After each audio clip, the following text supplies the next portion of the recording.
And welcome, ladies and gentlemen, to the Upsurge Contenders League here tonight on a Monday night, a beautiful Monday night, or hopefully beautiful wherever you are. My name is Orbital. I am joined here by Rebel Fox. How are you doing today, my man? I'm doing great. How are you doing? I'm doing good. Today we do have a little bit of a switch up, I do believe. We do have world class Mizu going up against the University of Wisconsin Madison D2 squad coming up here in the Upsurge Contenders League. They will be vying to, break a little bit more even and start working their way. I believe world class Mizu is sitting at 1-1. Or are they 0-2? Please update us, Rebel Fox, on the standings during this week 3 matchup. Yeah, I will do my best to do so. I do believe that it is Mizu that's 1-1 right now. They were able to take a victory over Cosmic Insight. Actually, another middle of the pack team. They had already won a game themselves, so have at least that little game advantage there. On the opposite side, University of Wisconsin Madison D2, they have lost both their series. They did, however, win against Illinois Academy, who swept Mizu. So there's some interest in some of the games that have been played between these two series. Yeah, we're starting to see a little bit of fluctuation and a little bit of scrappiness. We're starting to see who can pull it out early and who is able to take it or is stumbling at the starting block here. Again, this is just week 3. They do have a few more weeks to go before, it really starts locking in, but every single series counts when it comes to trying to make it to that playoff position. So we'll have to see how they can make it work. And if tonight is going to go in the favor of the O2 squad, if they can put up a win, or if the other side is going to go 2-1, we'll have to wait and see. But I'm definitely excited. We are just getting into the game, into the pick and ban here very shortly. I'm very excited to see what they bring out. I mean, do you think we're going to see some pocket picks, or do you think we're going to see a few more standard, high priority meta picks? We see some things. Obviously, everybody's got their little counter picks here and there, but one of the big things I think that will be hotly contested in the series is actually the Diana pick between Hanaki and G1. I think both of them play a very mean Diana, played a lot in some of that, and so I would expect that to potentially either be either a point of banning between these two teams, or even like a priority selection for blue side here that could force the hand of whoever is on that side. We'll definitely have to get into it. We are into the pick and ban phase. As you said, we'll have to see if that Diana is able to make it through the pick and ban phase, or if they have a plan for it. And I mean, we were wondering about meta picks. I mean, Veigar banned away outright here. Yeah, I do believe that's more of like a pocket pick that can come through from the side of University of Wisconsin. Their mid laner likes to play it. I'm not sure if it's possible that they are able to flex it into that bottom lane. I wasn't able to find anything on that, but certainly one of these champions that has a little bit of flexibility and also denies a fair amount of some of this dive. And you see the Diana coming out. That my thought is the Veigar would have been a great counter to that, which is why Wisconsin is just getting rid of the champion altogether. Veigar obviously not the greatest in the early game, but yes, mid to late game, that baby cage is one of the most annoying things to ever deal with. So both of those power picks taken off and a Lee Sin banned. So first mid lane double targeted, and now it is going to be that Lee Sin Camille banned away as well. So definitely a little bit of target focus here. That there's, especially from the side of University of Wisconsin, you see like Veigar is more of a counter pick than anything, but Lee Sin a very wide-ranging jungler that a lot of people have in their pool. I'm not sure that the world-class Mizu, my pet turtle, actually plays too much Lee Sin at the moment, but Wisconsin jungler certainly does do so, and I'm not shocked to see that come out. We'll see. Shen is pan here, finishing out that one. And so looking at it, it seems like a lot of these playmaking, these team play style champions are on the top priority here. So do you think that world-class Mizu are looking to build a specific composition here, or is it still more slated just to take away what they're good at? Right now, I think with the Lee Sin and the Shen specifically, those are takeaways from the very individual, obviously the jungle and top respectively. The Veigar is what kind of throws me for a loop here. Again, I think that was more of a ban to preemptively set up for the Diana, thinking that University of Madison, they might have caught him with a sucker punch game 1, but obviously they came prepared. And Aphelios and Misfortune taken away outright by both teams. Again, 2 high priority ADCs. If one is taken, the other is sure to follow. And again, the Leona, this is a classic ADC support matchup in the bottom lane. That is, and a really aggressive support. I'm not shocked to see the Nautilus. I wouldn't be shocked to see Thresh come out here. It's a little more defensive than the Nautilus in my mind. Might help the Aphelios a little better in the laning phase up against the Misfortune Leona. But this really quick block-in of the aggressive lane from University of Wisconsin. Again, they did some groundwork. They knew some of the champions they needed to ban out to get rid of the setup for the side of world-class Mizu. and now they're kind of on the back foot. They have the Ophelio, certainly a little bit higher priority over the Misfortune at the moment, but now they have that counter pick at the support role with the Leona versus the Nautilus. And the bottom lanes have been matched up, so it is going to, again, be world-class Mizu that have to pick blind here. They can either pick up their jungle, although jungle has been highly prioritized, so prioritized in ban phase, and so yes, they will take that jungle in that last first round pick phase, make sure they don't get pinched any harder than they already are. Yeah, actually, I was going to make a point of this. So Rek'Sai is the #1 play jungler for my pet turtle right now, so I'm not shocked to see that. Set is a flex pick right now between top and jungle, but I actually expect this to be the jungle pick up here for Goes Worth because he plays it ridiculous. I think he's his #1 played champion in the jungle right now in that role. So I would expect this to actually be a jungle set, not terrible into the Rek'Sai. Plenty of different build paths and a lot of engage you can add alongside the Leona to work with here. And the Orianna banned away, so again, team fight champions being taken out here, and if you're a possible ban, I like to see that, take away the dueling potential in that top lane.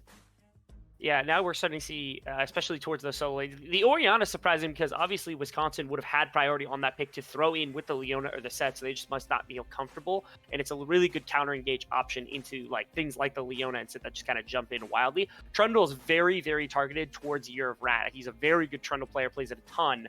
And so I think they were actually going to try to set up that pick potentially for their final pick, but it gets banned away. So now world-class Mizu not going to be able to use that one. Absolutely. We'll have to see if University of Wisconsin Madison are going to decide, and they actually opt for the blind pick Malzahar. So still flexing that set in the top lane and or flexing it into the jungle in top lane. So deciding that it's actually going to be a potential counter pick for that top side. Excuse me. Nah, no worries. Cassiopeia, potentially the look here. I'm not sure. It's a rough matchup for both the set, and then Malzahar also doesn't have a ridiculous amount of damage early on for the Cassiopeia, so not shocked to see. That's a relatively free laning phase either way for Cass. Feels pretty decent. My one question is now, top lane, mostly it's Camille, and you see Trundle quite a bit. Aatrox is maybe the next thing I would look at. Ornn is available as well if they want a little bit more meta than standard. You have plenty of engage with a composition like this, but just kind of have to wait. Yeah, 5 seconds left on that log timer, but Malzahar, the spell shield is one of the most annoying things to see. Cassiopeia, every single ability is able to break that, I believe. So feels good there, but the Ornn has been locked in, so now University of Wisconsin Madison D2 get their pick of the litter for the top lane, and they choose aggressive. Yeah, that they do. And of course, this should imply that the set's going into the jungle. Obviously, there's some weird Kled builds going around where you can play him in the jungle, but I fully expect it to be the set. I'm not super well versed in this Kled versus Ornn matchup because we haven't seen Kled in a little while, but certainly he's something that was picked into very aggressive lanes where he wants to dominate, wants to get ahead early, and that's something that you can do into Ornn. Of course, Ornn's trading power is very, very high as well. Likes to build armor in that Bramble Vest, so could kind of go either way, but usefully, yeah. Yeah, both of these will have an interesting effect, and again, where the teams decide to put their pressure is going to be a huge thing. I think, especially for the side of the University of Wisconsin side, because, again, Set in the jungle obviously does not have great gank potential. He has a little bit of a speed up, but I feel that they prep the lanes a little bit, or at least allow him to try and get closer.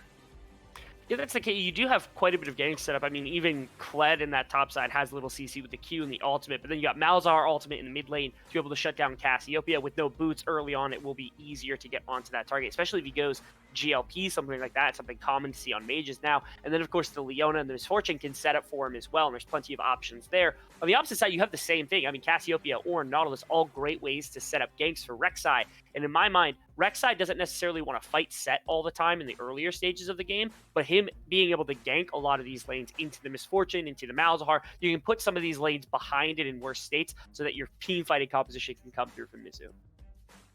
Yeah, and I mean, which lane do you think, on both sides, both these teams have very engage heavy, like you stated, they have their options.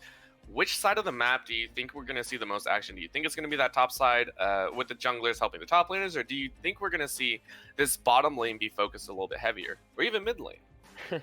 So I think mid lane is relatively dead. I don't think either the Malzahar or the Cassiopeia really wants to be fighting super early. Obviously, a ganks can be taken from either jungler if it's there, but it's kind of difficult to set up on the Malzahar. I'd say Cassiopeia is more likely to receive a gank, but Set also doesn't have the same kind of power that Rek'Sai does, so there's trade-offs there. I would say the first bit of pressure is probably going to go to the top side of the map because you've got Kled and you've got Ornn. So those two can both duel each other at pretty much any point in the laning phase. Bottom side's a little harder because, of course, the Nautilus Aphelios should be playing a little further back than normal earlier on in the game because of Misfortune and Leona pressure. So I'd expect a little more pressure top side of the map to start taking them off. All right, that might also mean that there is pressure towards that Rift Herald. Again, 2 Rift Heralds spawning can always be a dangerous situation if you let one team roll away with it. And that is a very quick lock-in. We have 55 seconds before we get underway with this first game of tonight's series. So as we're winding down, I do want to get your last opinion here, Rebel Fox. I love playing this game because people love to get upset at me for it because they call the caster curse happen. But I do have to get your opinion, you know, with these compositions locked in, who do you think is going to take game number 1? I think as long as the early game goes how I would expect it to go for both sides, Mizu has a more easily accessible composition to win with. They've got Ornn, they've got Rek'Sai, they've got Nautilus for frontline, plenty of damage with Aphelios, Cassiopeia. The other side, you have to really focus to get Kled and Set into a position where they can engage, and then even more so to get Malzahar and Misfortune in a place where they can capitalize on that. I think it's really hard to play. Not to say Wisconsin can't get it done, but I always like to favor the composition that's got an easier win condition, and to me, that's Mizu in this one. All right, well, we'll definitely have to see if that comes true. But as we do, we are going to go and talk about one of our amazing sponsors, Kono. If you are looking to take your game to the next level, it all starts with your peripherals. From keyboards to keycaps, mice, and more, our friends at Kono have got you covered. Kono works with the world's best designers, inventors, and makers to bring you some of the best gaming peripherals around. So, Kono have been huge supporters of us here at Upsurge and have made generous contributions to our prize pools. If you need to find a new keyboard and more for your setup, we can't recommend anyone better than Kono. You can use the discount code UpsurgeGG for 7% off your first order. For more information, head over to kono.store to check out all they have to offer. Once again, we will be going to a very short break, so please stick around and get excited for the first game between world-class Mizu and University of Wisconsin-Madison D2. Don't go anywhere.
welcome, ladies and gentlemen, as we get into... Back to 5.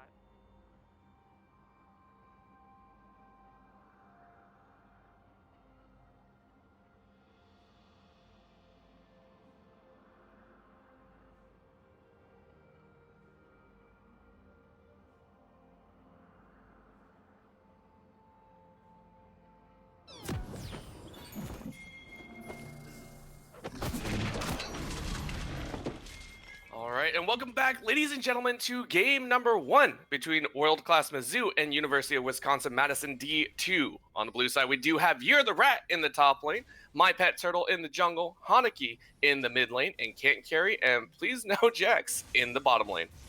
That's correct. On the red side, University of Wisconsin-Madison D2. You have that Desolation Doe in the top lane, the Earth-Go Werf in the jungle, G1 in the mid lane, Too Hot, Too Trot in the ADC position, and Hund at the support role.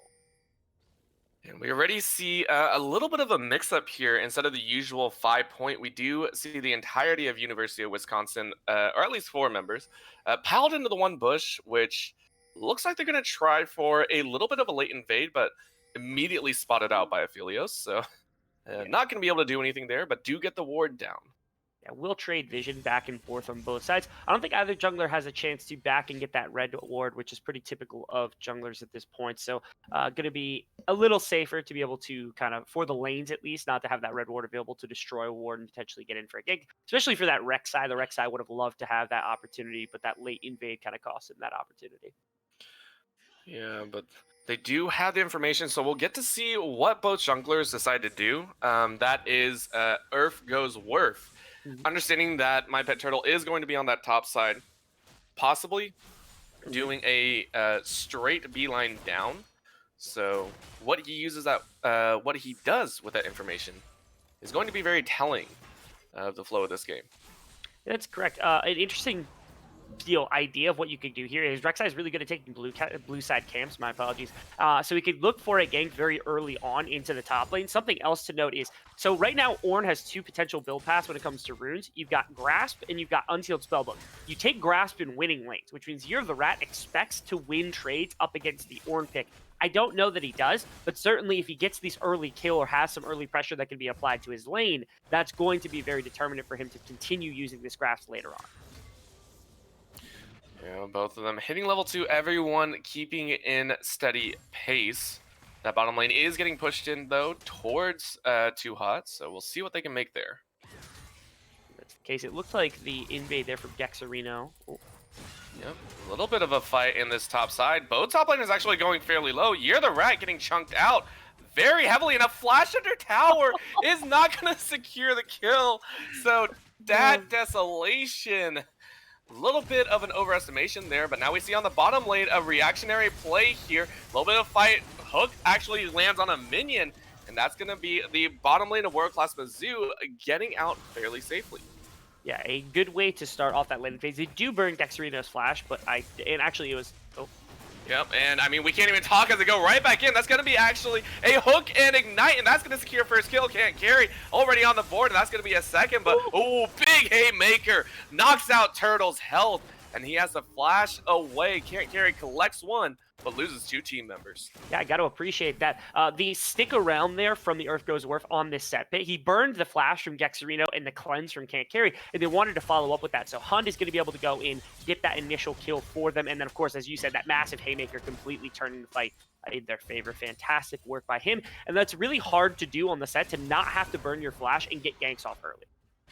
Yeah, I mean, big wave stacking up here now top as well after that given solo kill or popper, but this might be a proper solo kill. Year of the Rat takes down Desolation once again. Please no Jax has to run away. There's a hook along the wall, but that's going to be another stun on this bottom side. That's going to be Hund picking up a kill.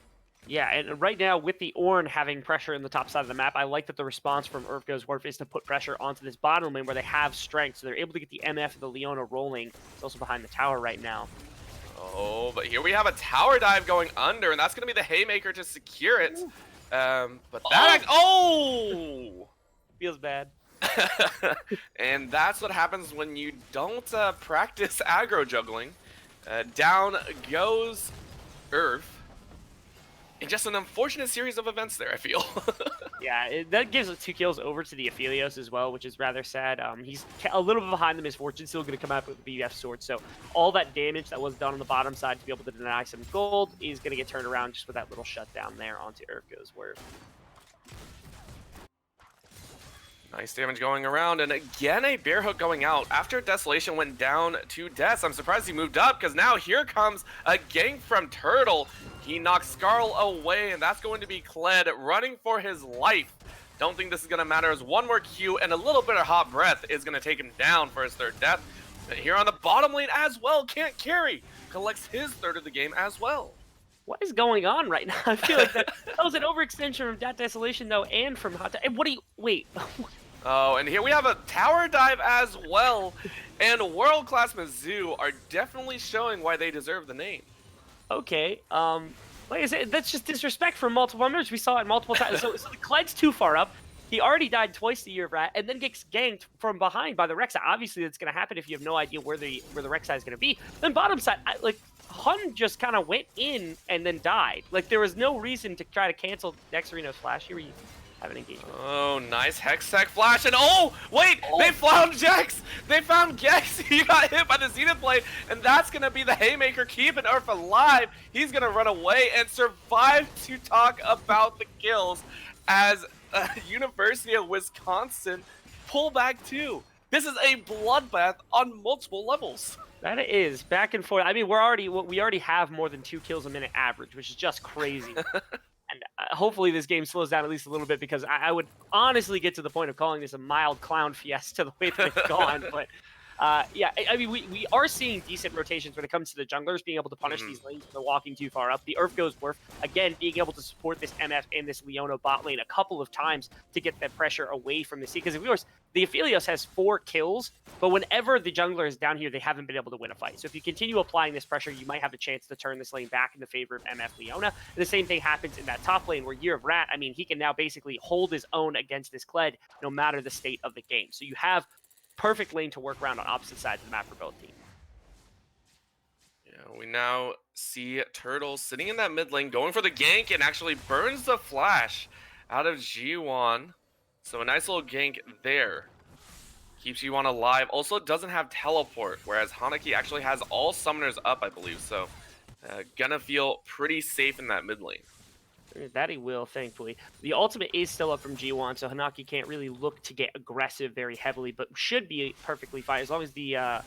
And again, also, it's very difficult to gank this lane if you're the set, because if you walk in, Hanaki can either A, just throw down the miasma, prevent you from ulting or anything of that sort, or just ult you himself and be able to deny that. So with the flash up, he has no threat of dying, and that's the perfect place to be for the Cassiopeia. And now taking stock as we finally get some time to breathe. It's been a crazy ride. We do see the top lane Year of the Rat sitting at 3-0 and also a mild CS lead. Actually pretty even, I should say. Meanwhile, the jungle disparity is actually pretty heavy, even though Earth Goes Worth actually got 3 kills and 3 assists. He is only up about 500 gold, which is surprising. Again, Turtle has been CSing very well there. Yeah. Oh, God. Yeah, rest of the lanes are also pretty quiet and being balanced out by the kills, but as you stated, that mid lane, very, very even. That is. And again, I think in terms of how this game's going, world-class Mizu actually feels like they're in a good place, because again, Ornn, perfectly fine to sit in the top lane, do what he wants, and then respond to pressure just with the TP whenever the time comes available. Look at that damage. It's crazy. The fight's getting big damage. Dragon does go down. We definitely saw that going down, as again, that is going to be University of Wisconsin sitting on that Red Dragon buff. That is going to be a 4% increase in ability power and attack power with a Mountain Dragon to back it up. Yeah, will be pretty nice. Those are 2 solid Drakes to get just flat stats. Arguably, I would say those are 2 of the better flat stat dragons for just single flat stat dragons. The other 2 stack pretty well. But in terms of just single usage, I would say those are pretty effective. The Ornn, Doing well top lane, just trying to take stock. What's surprising to me is just the amount of farm difference between My Pet Turtle and Earth Worth actually gives him an experience gain, despite the fact that we've only seen the one gank from Rex side for the most part. He walked into that top. I think maybe he showed his face bot lane, but didn't really accomplish much. But Set has been in multiple lanes a couple of times now, and yet the experience gain is still in favor of My Pet Turtle just because of his prowess and being able to clear this jungle really quickly. I'm curious to see if he opts for Warrior to continue doing that, maybe to start fighting a little bit, or if he goes to Tiamat to just continue to power farm and try to stay ahead of the curve of the set. Because eventually the set, again, he's finding this pressure because he's the early game champion, but he's not going to be able to continue doing this for long. Gonna have some trouble finding those lanes as ultimates are now all available. Once again, we're seeing level 6 to level 8 across the board, actually level 9 from G1. He's been pretty happy about power farming that mid lane, especially getting that kill. And a hook actually goes out, lands on the wall, but they do get the knockup as the death charge goes out. Good flash away. That's a follow-up as bullet time is actually stopped. And that's going to be a trade 1-for-1. But Miss Fortune did collect that kill while Nautilus collected the one for world-class Mizu. So not the greatest of trades, but a kill nonetheless. Yeah, that is. And, it's been a while since we actually saw a kill because, again, at that 6-minute mark, we had 2 per minute. Now we see Bali. Oh, nice little drag back as Gex is going to have to rope out to safety. The hook is long enough. And the bottom lane might be forced in as well as Worth burn flash there, it seems. Yeah, that he did.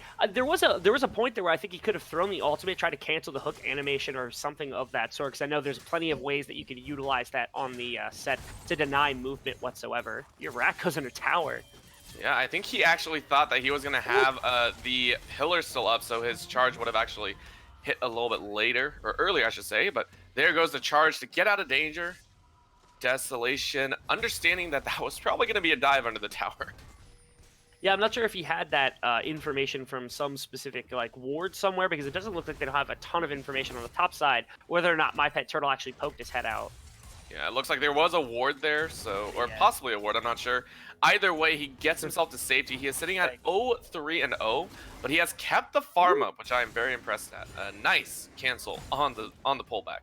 That he has, yeah. And especially with the Tiamat now completed, while he's probably not going to be able to find much into Year of Rat, roaming around and trying to assist this Set, especially putting him into position where he can run. Obviously, Set has to run into people. Oh, yeah, we can't even talk. The power of the Rek'Sai and Cassiopeia demolishes G1's health bar, as that is probably going to be mid-tower or possibly just a couple plates, but big play in that mid lane.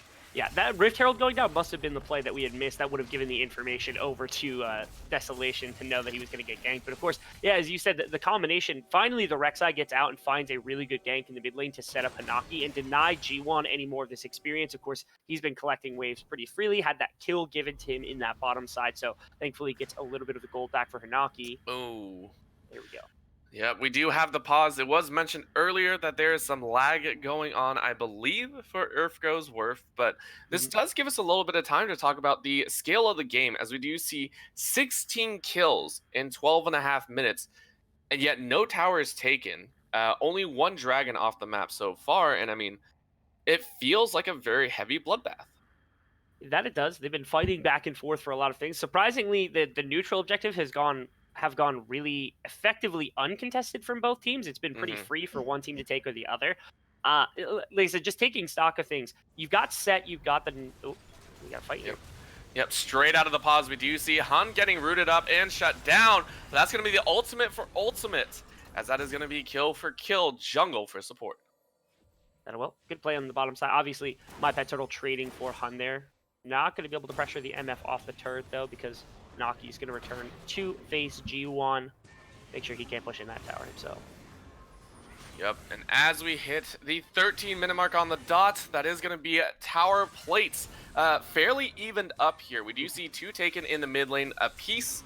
That is going to be 2 on the top lane in favor of Year of the Rat. And I believe bottom lane as well is currently sitting at 2 plates to 2, so fairly even across the plate difference. That they are able to keep equal gold. In fact, actually gold relatively even in the game, only about 700 difference. Yeah. Fighting for top lane.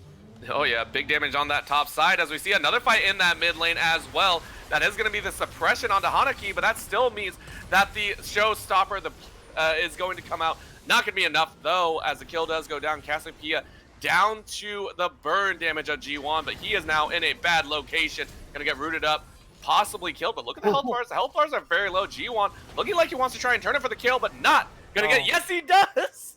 He picks it up. Massive play right there to turn it into a 2-for-2. Yeah, Malefic Vision's used there. Plenty of damage. I assume he's maxing that for that wave pressure that he has, not to mention the Luden's proc that came through. It was a really good fight. G1 is able to take over some of these fights just off of his ability. First, he picked off Cassiopeia to make sure she couldn't throw any additional DPS in. More fighting flash. Good. Yeah, good flash away. And I mean, we were wondering how this top lane was going to go, you know, with the Ornn in that lane as well as the Kled. It's crazy to think, but I mean, Ornn is up 4-0, and he's already going to be upgrading those top tier items, giving his team an edge in the upcoming fights. That he is. And again, just as a quick reference, right now, all of the engage that can come through from the side of world-class Mizu, combined with carry, they have a ton of ability to team fight. You've seen that a couple of times with not only the Infernium, but also some of the Moonlight Vigils that have come out, combined with that CC and, of course, the dominance of Ornn in the top lane. When they start combining that all together, it will start to work off. But I like the way that the adaptation here from Wisconsin has come out, in that G1 can pick people off. You can pull people out with a set ultimate. You can separate fights as best as possible, so you can pick off damage threats or CC threats and move them away from a pure one-on-one. So it turns into a bunch of skirmishes instead, and I think Wisconsin has to play that style until it's absolutely until they scale up and are able to match the pure 5-on-5. Yeah, second dragon going down already to the side of University of Wisconsin, so already stacking up to that second, and we do get to see the Cloud Drake come out. One of my favorite personally as a mid laner. Love having a potential 20 to 40% extra ultimate CDR, and that's going to be the flash ult, actually flash knockup, and just a quick easy kill for Hanaki. Yeah, I like the little play there from My Pet Turtle because he flashed in and didn't immediately unburrow. He used the smite first to break the shield of Malzahar that would have denied the knockup, and then immediately used it afterwards to make sure that the knockup would come through and he would be able to CC him, drop the miasma, and get the kill afterwards. So really clean for My Pet Turtle. Yeah, here comes the depth charge coming out at 1605, and that's going to be a solar flare in response, a bullet time keeping them away. So nice job by this bottom lane duo of two Hot and Hunt to keep themselves alive in the face of aggression. That does. Aggression under the mid tower now. Oh, yeah, Urf getting a little smite down. Cheeky smite says, no, stay away. Yeah. Oh, a lot of defensive tools burnt now. That bot lane, of course, burning the flash, the stopwatch, not always preferable, but getting themselves out of that situation. But you see the control that these guys can have when the ganks come through to the bottom side of the map. It doesn't really matter what the 2v2 looks like. It's really not until a third person gets added in the mix that either way it goes. Mid lane does break, I thought I just saw. Yeah, mid lane did break for the side of Wisconsin. So that gives a little more pressure for the Cassiopeia to roam around the map, or at least not have to respond immediately to G1 the second he starts to pressure the tower. Ooh, early flash, but a very well played flash. Urf making sure to keep himself safe. Here the Rat now going to duel Desolation in this top side. Nice little knockup, but I mean, Desolation actually has a little bit of damage going down, so might be able to chunk it out, but I mean, look at the knockup, look at the damage. This is just a wet noodle fight in this top lane. That is more fight on the bottom side. That tower's almost broken too. That's really, really risky to try to defend soon.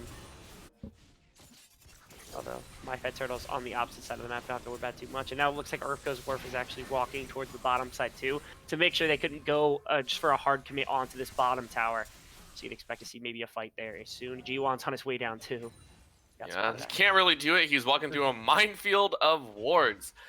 Does not see the one behind him, so that's going to be unfortunate. But here we go. Solar Flare does miss, but gets the slow. And here we go. Big play in the bottom lane as 4 members of the University of Wisconsin Madison say hello. We're taking this bot lane. Showstopper brings Gex back, and that's going to be a trade kill. A 1-for-1 situation. A nice turnaround for what ultimately was going to be a nice wipe if they pulled it off.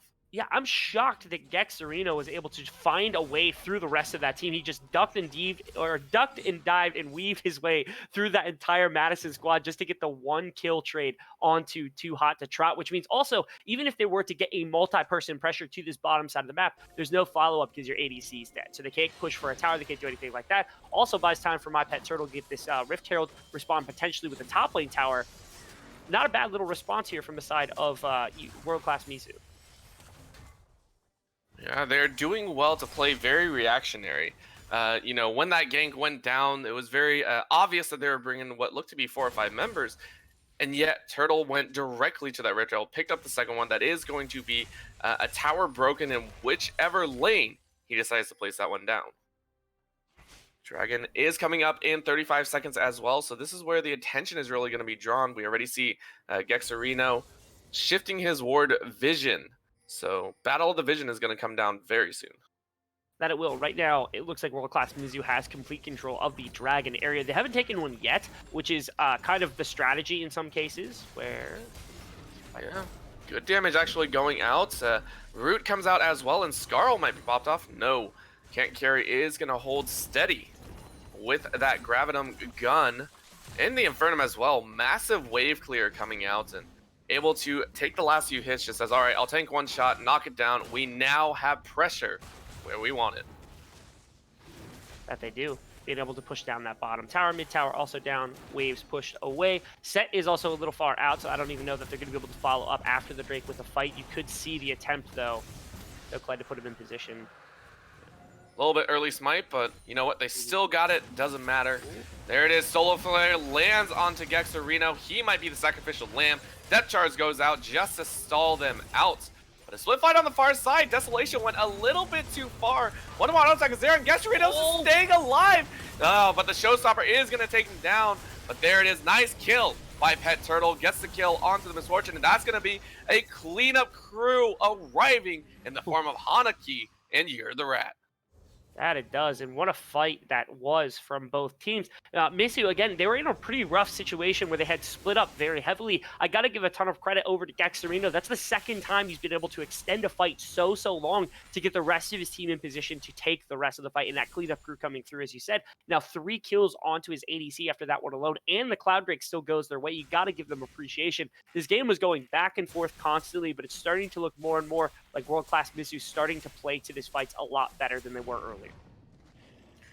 Not only that, I expect to see them play a little bit more haphazard with that 10% cooldown on the ultimates. It does quite a bit for the Petrifying Gaze, as well as that Moonlight Vigil. We didn't really see it a whole lot in that fight. I think our screen was a little bit off for it, but again, having those ultimates up a little bit sooner does mean that I think they're just going to have a nice time throwing it out, seeing what they catch.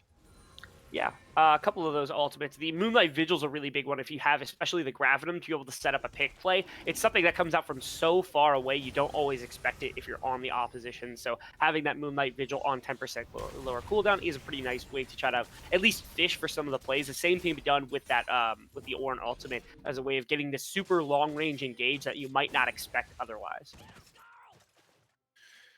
Yeah, we're already seeing some of the items come through. We do see the Forge Fire Cape made by Year the Rat, so he has one more upgrade for himself, which looks like it's going to be that Abyssal Mask upgrade. Gonna be working towards that for a little bit. And look at the vision rotation now. We do see 1 pink ward in that bush near the Baron Pit, as well as 2 wards, actually 3, controlling that area. So world-class Mizu definitely prepped for whatever Wisconsin decides to throw at them. Yeah, their vision is extremely clustered, though, around that pure Baron area, which sometimes it's a good idea if you're looking to bait or you're looking to get some of the long-range engagement. It's a great setup for an Ornn ultimate combined with something like that Moonlight Vigil if you're in the area, but right now they're a little scattered across the map, so I would like a little deeper vision or a little more spread vision to make sure they have better just control of the area. Yeah, big flash being popped there. Turtle putting down the pressure, and this does mean that G1 is going to have much fewer entries into these fights. Gonna be kind of sad to see. That it will, and having that flash ultimate is a great way to just like reposition and completely deny someone the ability to start a fight. And again, when you've got 2 big damage sources in the Cassiopeia, the Aphelios, taking out one of those is huge for G1. That's basically his main purpose in some of these fights, but not being able to do that now with the flash, or at least having a lot harder of a time trying it, can be detrimental for their team fighting. More fighting between Desolate and Year Rat. I feel like these two are just always skirmishing with one another. Yeah. They're trying to go at it, and I mean, I can see the appeal, but at this point, it looks like Year the Rat is getting the upper hand. He is down a little bit in that CS score, but with the towers being taken in, the global objectives, I mean, I think he's happy with this 8.1k that he's sitting on. Yeah, big focus on that top side. Once again, though, they know the flash is down on G1, so he's respectfully playing much further back than you might expect. King board being cleared out, and I mean the punishment on this top side, Mizu really want this top side tower down. Yeah, the one problem is Mizu can't commit to a tower dive because they know that Desolation, he's going to have his TP available. Also, the Kled ultimate, if he just gets close enough, is able to ult from basically the mid lane to support that fight. And you don't have that from your Vrag. Your Vrag, you have to walk all the way to that fight from the bottom lane right now in order to try to support something like that. So they're not going to overextend, especially with G1's ultimate being able to stall out a fight so much longer. You're just not going to take that bait. Yeah, the siege has been broken up top lane because of the 30-second warning about the upcoming Cloud Dragon. That is going to be a possible second Cloud, which would be 20% ultimate cooldown for the side of world-class Mizu. But if University of Wisconsin-Madison D2 are able to collect this dragon, that would put them in an Elder Dragon position, and as well as a Wind Soul, which they would drastically want. That they would. I do want to see specifically, they have to get a lot more of an immediate call here from the Kled to be able to set up a fight that they would want. They want Set and Kled to work together on this to try to get an engagement. I don't think they're going to get it here. Yeah, they don't actually get it. Actually, they engage here. That's going to be a big fight and just immediately pop. There was no chance for the showstopper to land, and that's going to be an easy kill for them as well as the Air Drake. But look at Desolation in the top side, looking to try and punish with a tower take. Yeah, that is the case. They didn't really call for the fight because they knew they had lost pressure. They still have two dragons to contest for that soul to come through. And while that Desolation doesn't get anything on the top side of the map, it's not a terrible play to go for that. The big thing, though, is if you want to set up fights like that, I gotta say, like, Set early on can be the first one into a fight, but can't be the first one in at this point in the game. That would be the Kled's job. Now you see the Baron commit while G1 is on the bottom side with TP for this fight, potentially. Yes, it is, but they don't have Earth, so they're just looking to run interference. This might be very difficult. Oh, she got it! Hun stole it with the Solar Flare. That is a $100,000 Solar Flare if you ever want to call it something, because that was massive when they needed it most. Turtle takes down Hun, but he will call that work. And not to mention, now you see G1, his split push means so much more now because he's got about 2 waves stacked. He's able to push quite a bit because he has a lot of AP in his kit, so he gets 2 towers on that bottom side. Such a swing of gold here. Such a momentum shift for the side of Wisconsin. That is that is the clutch play that you need as Wisconsin to stay relevant in this game, because it feels like they've just been getting run past. They haven't been able to do anything for the last few minutes. That's finally the break they need to get back into the game. Oh yeah, and with 4 members holding that Baron buff, they should be able to start putting pressure down at least one of the lanes there. That was a huge grab by Hun. And I mean, thinking about it, that had to be a 50-50 toss-up. That was a 196 damage ultimate coming out of Leona right there. That was a nail-biter. Yeah, just able to sneak it in. I'm not sure exactly where the Baron was at the time. Whether the smite had even come down from My Pet Turtle. I know sometimes when you're not communicating properly what your damage output onto the Baron can be, it's a little tough as a jungler to kind of estimate where the smite needs to come out at. Now, when we're talking about the continuation from this, I really want to see, fight in the jungle. Yeah, we can't even talk about it as another fight comes out. Turtle comes in to try and help. Hanaki is there as well. Lays down the miasma, but not going to be able to do anything there as Year the Rat is able to slide out. And we're already seeing it. The pressure coming out of University of Wisconsin-Madison is now in full effect. Nice drag in that lane, though, as Earth Goes Worf is actually able to hit it. And a trade of ultimates means a wombo combo, and the health bar is falling very quickly, as that is a quick 2 kills for the side of Too Hot to Trot. But that is also going to be them running as a catch. They caught Too Hot to Trot. He has the flash away as well. Health bars are burning down, but again, look at that top lane. Desolation not leaving his post, taking it out. Yeah, and that fight was, I think, actually even misplayed a little bit by Wisconsin, even though they were able to get the 1-for-1 all things said and done, or 2-for-1, my apologies, all things said and done, especially because Desolation was able to push on that top side and get a little bit more. A lot of that came through from, I think, G1 ulted Gexarino, which I don't know was the proper call, because I think the ultimate had come out anyway. Not to mention, I'm not sure if he got cleansed or not, but certainly the ultimate was able to come out from the Nautilus, even all those things said and done. So G1, I think, was a little impatient with his ultimate. Otherwise, that could have been an even bigger push from the side of Madison. I would have to agree. They tried their best. And I mean, now, even though World Class Mizu were sitting real high and pretty with a lot of their objective control, they were, grabbing the dragons left and right. And now they have to worry about this Baron push potential. Desolation now feels like he's back in the game, sitting pretty with 2 items. Just picked up a BF sword as well. So now he can start cleaving through a little bit of the health of Year of the Rat.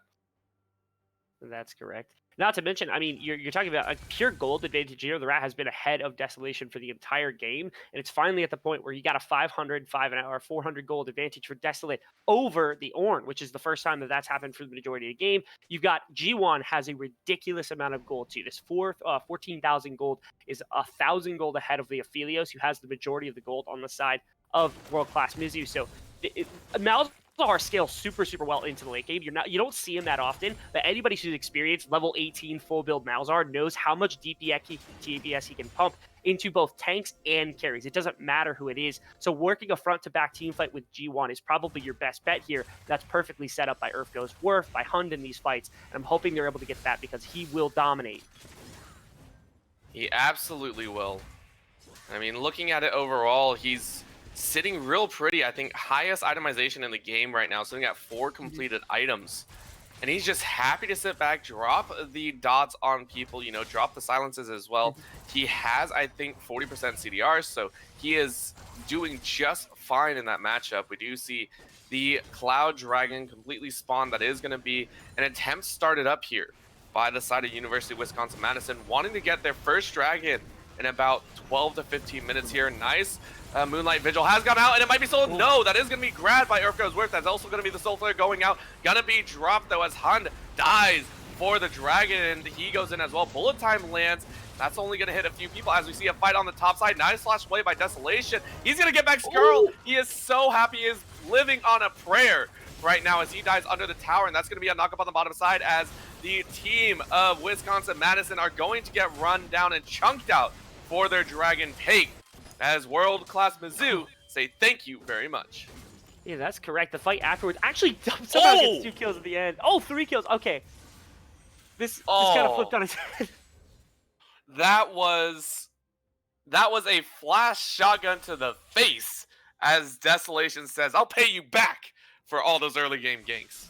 Yeah, and not to mention, okay, so if we continue, the fight in the Dragon Pit looked like an absolute disaster from the side of Wisconsin. He actually picked up 2 kills on G1 during that fight. I don't know how it was. I think one of them came from just the Malefic Visions on his E, transferring from somebody to another person and killing them after the fight was already had. G1, again, ult Gexarino, just hasn't been able to pull his trigger onto somebody else, somebody more important, or somebody that has a little more damage in the fights. And so these fights look really good to start with from Wisconsin, but you're starting to see the gold value seep into the fights as we continue, where G1 continues to get damage. And then, as you said, Desolation, that flash shotgun to kill Rat. First time getting that solo kill in the game, but could be a continuing factor as we continue this game. I mean, that was his first kill of the game, period. And I mean, what a time to do it. He is now up almost 60 CS in that matchup. So he has definitely been farming those side lanes very heavily. Yeah.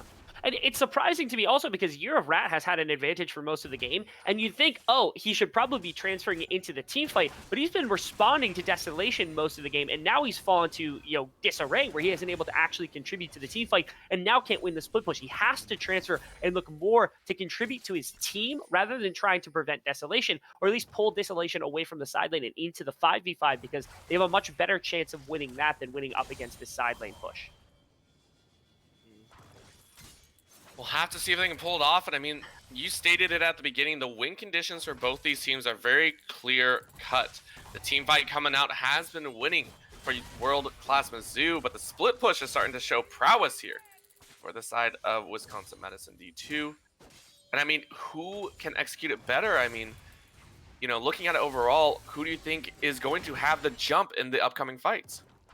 I think the biggest part is right now Wisconsin hasn't had an opportunity so far to put their front line in the right place to actually get a team fight the way they want it to, where you're able to get the Misfortune ultimate out, where you're able to have G1 ult the person that has priority instead of just the first person in. So it's been the engagement coming from Gexarino and My Pet Turtle that have really dictated how the 4v4 is going, where it should be Hund and it should be Goes Worf that are dictating the pace so that G1 and Too Hot to Trot can work their way forward in a fight. You saw in that last Dragon fight, Hund was basically dead to start with, and Goes Worf also wasn't able to get anything done before the fight had fallen through. So then you just had a Misfortune and a Malzahar sitting there with 4 people around them trying to figure out what to do. You need that front line to be able to help you out, and if they're able to buy enough time to give G1 and Too Hot to Trot enough damage in those 4v4s, Desolation can do damage on the side lane. I think that's the best bet for how they're able to play this one.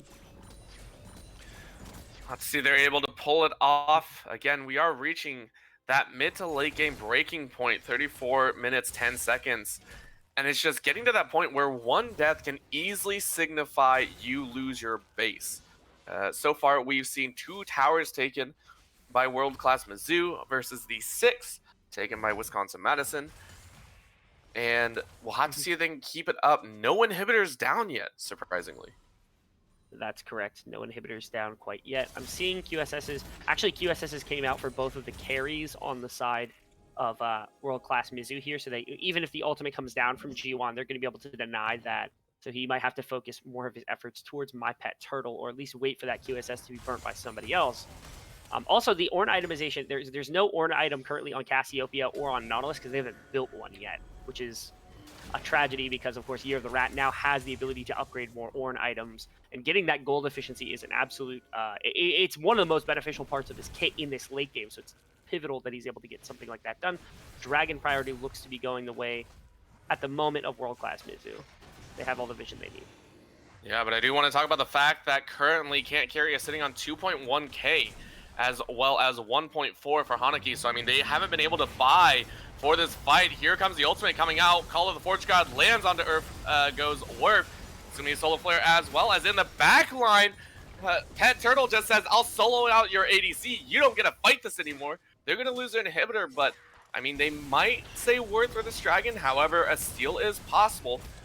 3.k, I mean, not even a chance now, but inhibitor for dragon will only have to see if that is worth.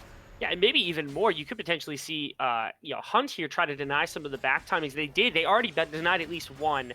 Not going to be able to get that Nexus Tower quite yet. But G1 also pushing up this bottom lane. They might have a chance to get lane priority. I don't know if the MF has any lifesteal. Does not. So not probably has to back before anything else happens. But now they can look to put vision around the Baron, where they might be able to actually look for the 4v1 if Desolation could get set up on the bot side that G1 would have been able to set up that wave pressure for. And that is a good place right now where Desolation should be able to take it over and just continue on this side lane pressure, while the Baron is the ideal for the 4v4. Yeah, now we're also into a 7-dragon situation. The last dragon will be the most highly sought after one, and I'm super excited to see what the teams attempt to do with that. That might be 40% extra cooldown reduction on the ultimates. I mean, we're already seeing the Petrifying Gaze at a 45-second cooldown. That is ridiculous for a Cassiopeia, up every 3/4 of a minute. Terrifying thought right there. Yeah, and a sub 60-second Moonlight Vigil ultimate is huge for the team fight once the additional items. The actually full itemization of Phelios means an Infernium ultimate, a Gravitum ultimate that lands onto multiple members is going to be huge and might actually have that cooldown come back up before a fight is completely out, depending on how long it takes. Desolation continue to put pressure on the bottom side of the map here. Yeah, we do see Baron, I think, actually started up by the side of University of Wisconsin-Madison. They are looking to start it up, and I don't see any response right now from world-class Mizu. This might just be the Baron being taken, and they do take it just straight up. There was no contest. Yeah, they're able to get the interior pressure, and again, when Goes Worf and Hund have the ability to engage, then you have to turn with Misfortune and G1. That's much more preferable to the engagement coming from the opposite side. So this was a way better setup, and I think that was read well from the side of world-class Mizu, but losing the Baron is a horrible travesty, especially when you have what should be a superior 5-on-5 team fight. So now they're going to struggle to try to get rid of this. This probably won't be just a nail in the coffin unless they lose a massive fight, but certainly puts all the wave pressure Oh yeah, we were talking about the big plays, but we already see the ultimates going out. Moonlight Vigil lands on everyone. Look at the damage coming out. The health bars are burning, and that's going to be a kill for Can't Carry. Another kill going over as well. That's 2 for 0 so far, and it looks like World Class Mizu have found the fight that they need. That is a third as Pat Turtle goes hunting for the kills. 3-0, knocking off 3 Barons as well. Mizu might have just bought themselves some time. That they did, absolutely. They could push and probably at least cripple some of the base here from the side of University of Madison, Wisconsin. That was a really tough and very strange decision. G1 wasn't readily available for the fight to start with. He was off on the side, wasn't able to get a great ultimate off the entire time. Let's see, engage on the mid-top. Ooh, yeah, knocked off of the Scarl charge. I mean, Tuhot might actually lose the GA. I mean, yes, that might be a second GA loss. That's a huge loss for the, oh my gosh! The Infernum damage is massive out of Can't Carry right now. He got it! The auto attacks. This is ridiculous, as it looks like Wisconsin Madison have fallen into absolute disarray, losing 2 in the mid lane fight, and now losing GAs and more in this fight. They're gonna try and re-engage, so this might be the fight that they want. Showstopper goes out, knocks down some health. Bullet time only lands on 1. That's gonna be enough damage, but look at it. Suppression goes out on the Can't Carry. He might go down in this fight, but no. Hanaki again with the cleanup. You're the rat as well to help. That's gonna be good damage and a force-off, but the base has been broken exactly as Mizu wanted.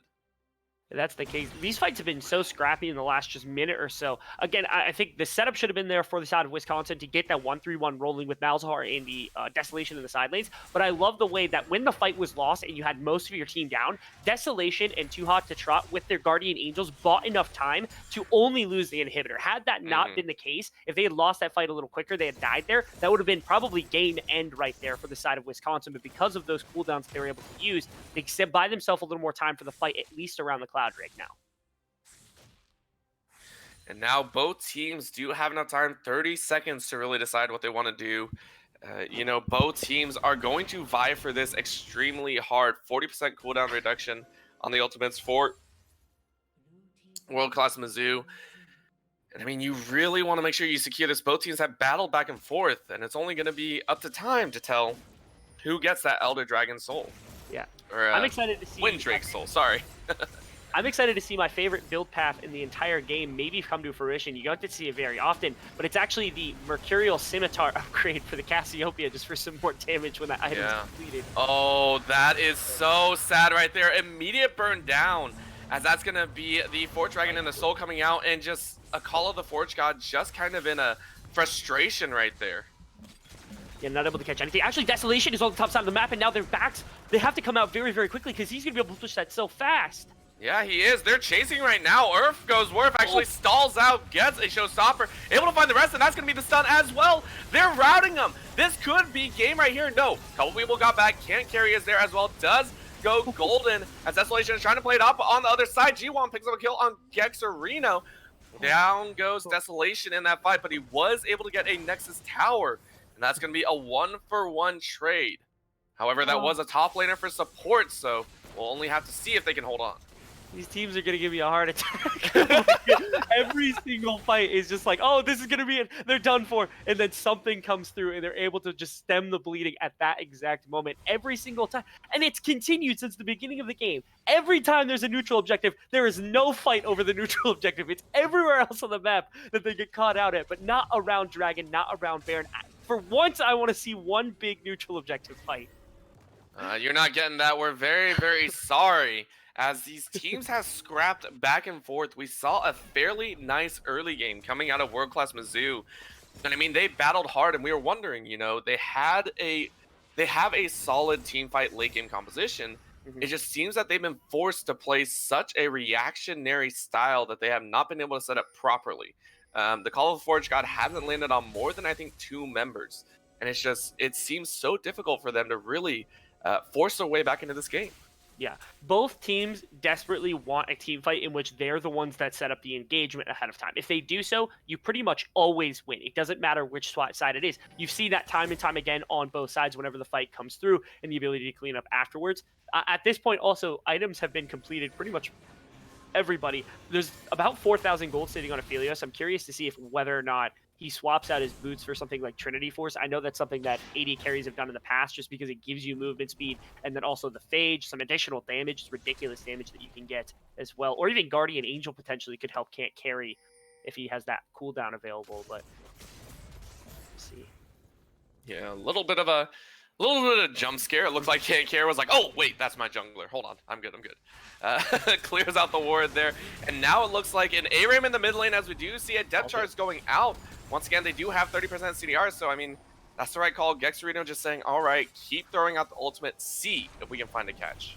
I don't like that. I don't like fishing with ultimates like that, especially when you have no idea how the rest of the engagement will go. You need to take much higher percentage plays. Otherwise, because now Gexerino doesn't have a way to start a fight if he gets the opportunity because his ultimate's down. Now, cooldown's going to be up quick. You see it already halfway back.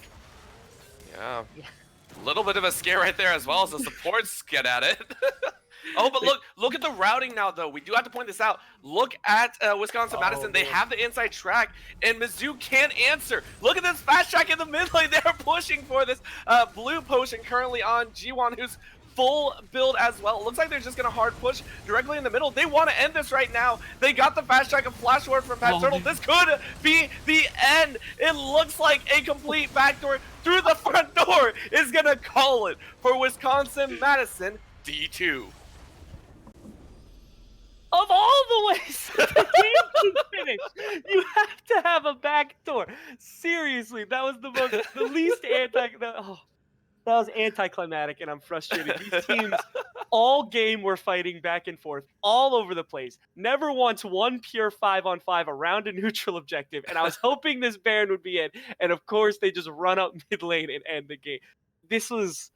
Oh my goodness. This was a game if I've ever seen one before. It was, but I feel it highlighted one of the drastic points that, University of Wisconsin-Madison had to take. They knew they couldn't win in the team fight, and finding those tiny windows of opportunity, Desolation had built up a massive pressure, I feel, against the side of world-class Mizu. He kept split pushing, was always a threat, and the one time Mizu decided to go answer him, they lose that mid lane priority, and I think it was a beautiful call. Whoever called that had legendary, ice in his veins is what it was. Fantastic job, but we have to look at the damage charts. I mean, does this look like the damage charts of a winning team? I don't. It doesn't look like a damage chart to me at all. I don't know what this looks like. This is ridiculous. Aphelios did so much. Again, you already highlighted the big problem to me from the side of Mizu, but Mizu had a massive issue, which was their decisiveness was gone. It was non-existent in the back half of that game. And while, they had significantly better skirmishing, they understood they needed to find engagements. Their rotations were a little bit off. You saw their lane assignments were a little bit off. And at the end of the game, they were just plagued with this indecision of where do we go, what do we do? And it finally culminated again in that mid lane push. And they have to clean up that decision making, or at least, again, this composition that they designed was a good one, but again, neither one was a particularly easy one or an easy win condition to execute on. Giving themselves a little easier one might make their decision making a little simpler as well. All right, well, we'll have to see if they can make it work and if they can bring it back in game number 2 after a nail biter of a game number 1. We will be right back with game number 2 between world-class Mizu and University of Wisconsin-Madison D2. Don't go anywhere.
very difficult. Oh, she got it! Hunt stole it with the solar flare. That is a $100,000 solar flare if you ever want to call it something, because that was massive when they needed it most. Turtle takes down Hunt, but he will call that work. And not to mention, now you see G1, his split push means so much more now because it's now you see the Baron commit while G1 is on the bottom side with TV.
Welcome back, ladies and gentlemen, to game number 2 between World Class Mizu and University of Wisconsin-Madison D2.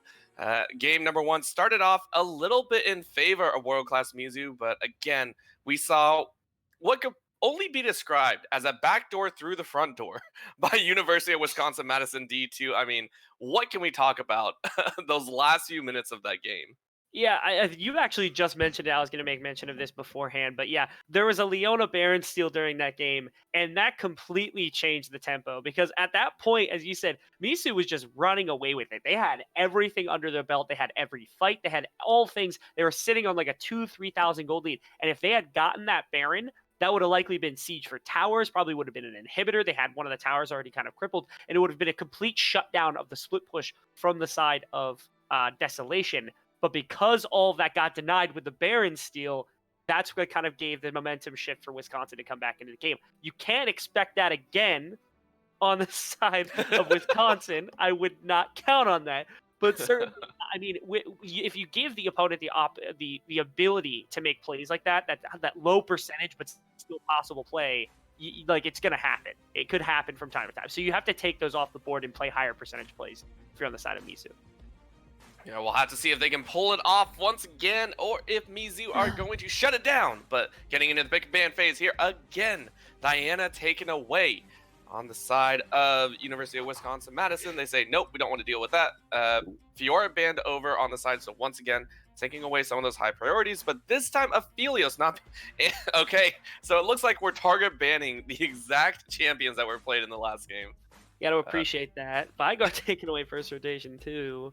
Yeah. This time around, I do like the fact that they swapped it up, though. Instead of, well, I guess they're banning it this time. But, again, leaving Veigar, these pocket picks, to ban out last, I think, is always a good option, because you might get away with not having to ban it away, depending on the enemy side's ban. So I really like that play. Misfortune, though, prioritized here for the side of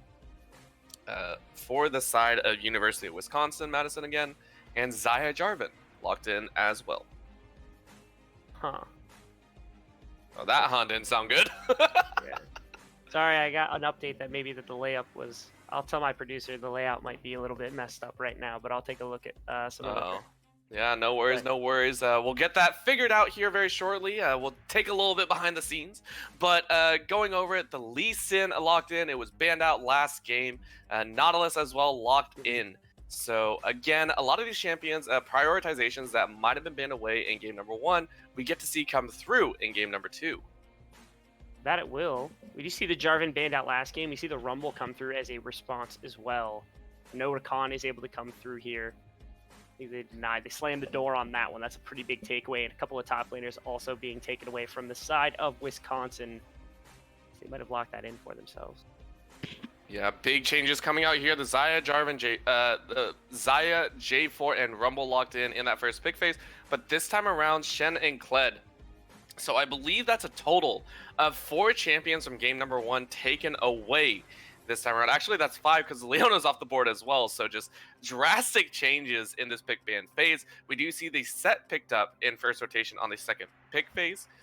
So now it is going to be University of Wisconsin-Madison's choice of, where the heck do we pick our mid and top lane? That's correct. Yeah, and again, Rumble can be flexed around. Set can be flexed around. They go the Mordekaiser is something that could play into likely either the Set or the Rumble in this particular case. I've seen Set just dominate that matchup, but I think it's one that outscales for Mordekaiser later on into the game, so we can see that as potential. The Jarvan being taken also means Set's likely into one of the solo lanes unless they really want to get crazy with their Jarvan pick. And I would expect it to be Rumble in that mid lane, Set in the top lane as well, which they could potentially play around. Okay. All right. And oh my gosh. They might have pulled off the greatest swap in history, or the greatest bluff in history is really what I mean, because if that's a Zac lock-in, this could still be swaps between Zac support and J4 support as well. Nope, they decide not to mess with us, and they do Hover the Braum as well. That they do. We see this come potentially through. Yeah, that's a shame. So actually what I was thinking is potentially there was going to be a Rumble support, which is something that punishes hook supports insanely well. So Nautilus, Thresh, none of them like Rumble. Rumble will destroy them in the laning phase. Not going to opt that. Going to put it in the mid lane up against the Orianna. Pokes it out pretty well. Team fights really well. Braum, solid decision into the Zaya. Helps protect her in the lane.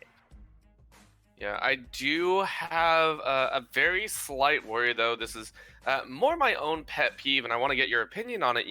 Running the double AP composition here with the Mordekaiser and Orianna, building into these compositions such as the Rumble, Set, and J4, who all have a tendency to get innate sustain and innate resistances. Do you think the Mordekaiser Orianna might fall off later if they don't build appropriately?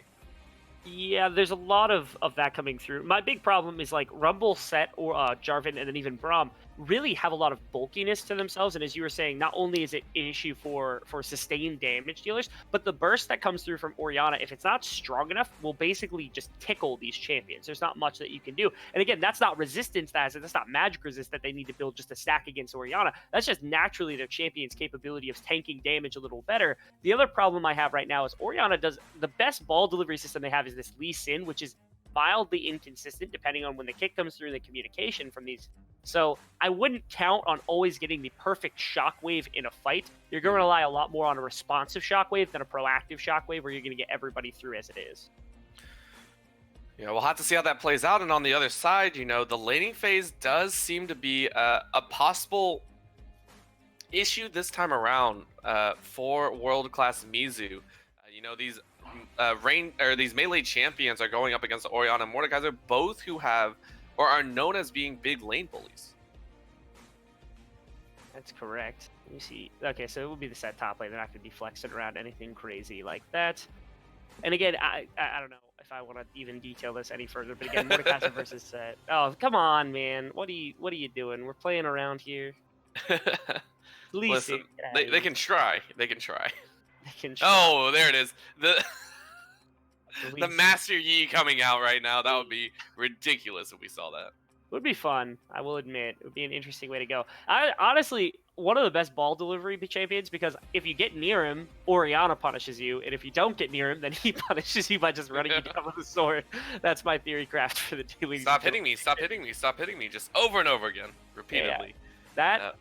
But you have to get away from him because of the Orianna can punish. Yeah. That's the theory crafting we have on the handle. We are professionals, ladies and gentlemen. We absolutely are. We're going ahead and taking a look at the lanes, though. As talked about, with these melee versus range, something that we saw last time are all the lanes going somewhat well. And in game number 1, specifically in the top lane, Year the Rat got a great couple of solo kills onto Desolation. This time around, it looks like it's going to be a little bit harder time to do that. Mordekaiser has a self-regen ability, is able to do AoE, percent health damage. Do you think this top lane is still going to go in the way of Year the Rat? Or do you think we're going to see Desolation be able to hold his own this time around? So the big thing was Desolation last game. He overextended for the first kill, then ended up getting ganked, and so 2 of his first 3 deaths were kind of mistakes on the side of Desolation more than anything. And the Ornn versus Kled matchup is one that Ornn wins in the long term, or like wins in the short term, and then the long term kind of goes the way of Kled, even though the pure 1v1 kind of is always going to be contested between the two with all the armor that gets built. In this one, You're a Rat on the set has a much more limited time frame to fight against the Mordekaiser. Now, in that frame of time, he is ridiculously strong. Like, he will always destroy this Mordekaiser pre-10 minutes, pre-first item, things like that. But if Mordekaiser gets Bramble Vest, starts to get some AP under his belt, that's when he can start to take much better trades in the set, and that's when the set starts to feel the impact of the Mordekaiser in the laning phase. So pre-Bramble Vest, I would say, is when Rat has to take advantage of this matchup, because if he can apply the same pressure he got last game on the Ornn and snowball, it's going to be very, very difficult for Desolation to try split pushing in this one. I will have to agree because I'm excited again. That's where a lot of the pressure came. The Ornn getting ahead early, but still, Desolation coming back later. And we do get to see that little mix-up this time. We do see the Braum in the bottom lane paired with the Xayah, and we definitely get to see where those equalizers are going to come into play, see if they hit their mark. We are getting into the spectator delay, so we will be throwing it over to a very quick intermission here. But before we do, I do want to talk about one of our fantastic sponsors, Midwest Esports. Midwest Esports has been around for many years, starting as a small student group out of Wichita State University. Since then, Midwest Esports has grown to be a veteran organizer to tournaments and events throughout the U.S. They host tournaments for games like League of Legends, Rocket League, as well as Overwatch. For more information, check them out at MidwestEsports.com. With that, we will be going to a commercial break just very, very quickly, but stick around and stay tuned as we get into game number 2 between world-class Mizu and University of Wisconsin-Madison D2. Don't go anywhere.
And welcome back, ladies and gentlemen, to game number 2 of this exciting series so far. Back and forth game number 1, a possible back and forth here in game number 2, but drastically different team compositions coming out of the gates. Yeah, certainly looking much different than last game. I do still expect quite a bit of fighting between these two, although there's a lot more skirmishing power, so maybe this earlier constant fighting where we had like 2 kills per minute average might get ramped a little further on with some of the skirmishing that can come through. Yeah, I have to agree with that. I mean, last time I think it was a little bit of a jungle fight, and every single lane seemed to have something to try and prove. This time around, we do see a pure 5-point setup with, of course, Year of Rat throwing in those crunches. Just good measure. I hear that is the greatest taunt you can throw down now in the top lane. I would highly disagree with that because I think there's unbeatable taunt is Trundle's taunt, where you can like spam it and move at the same time to cancel the animation on the spam, so that you just look like you're like walking like half T-posed onto somebody. Hilarious. God. I do agree with that. There's quite a few. My personal favorite is always the pop-ups. So Renekton popping up his seat, I believe, on his what is it? His pool party. Oh, yes, the recall, as well as Veigar with the Bad Santa Veigar skin.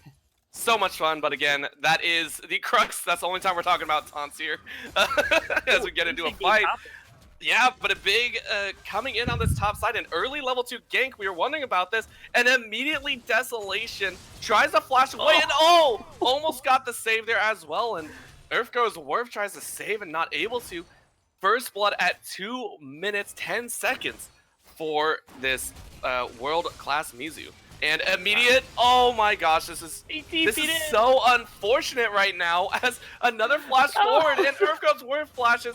Gexerino gets the saving grace with the healing ability, and that's just gonna feel so bad. 3-0 start for world-class Mizu.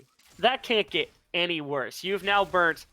Okay, so already I talked about Set has the advantage in the early game. That's just going to happen 100% of the time. There's nothing you can do to prevent that. Already back Sereno. Oh my gosh.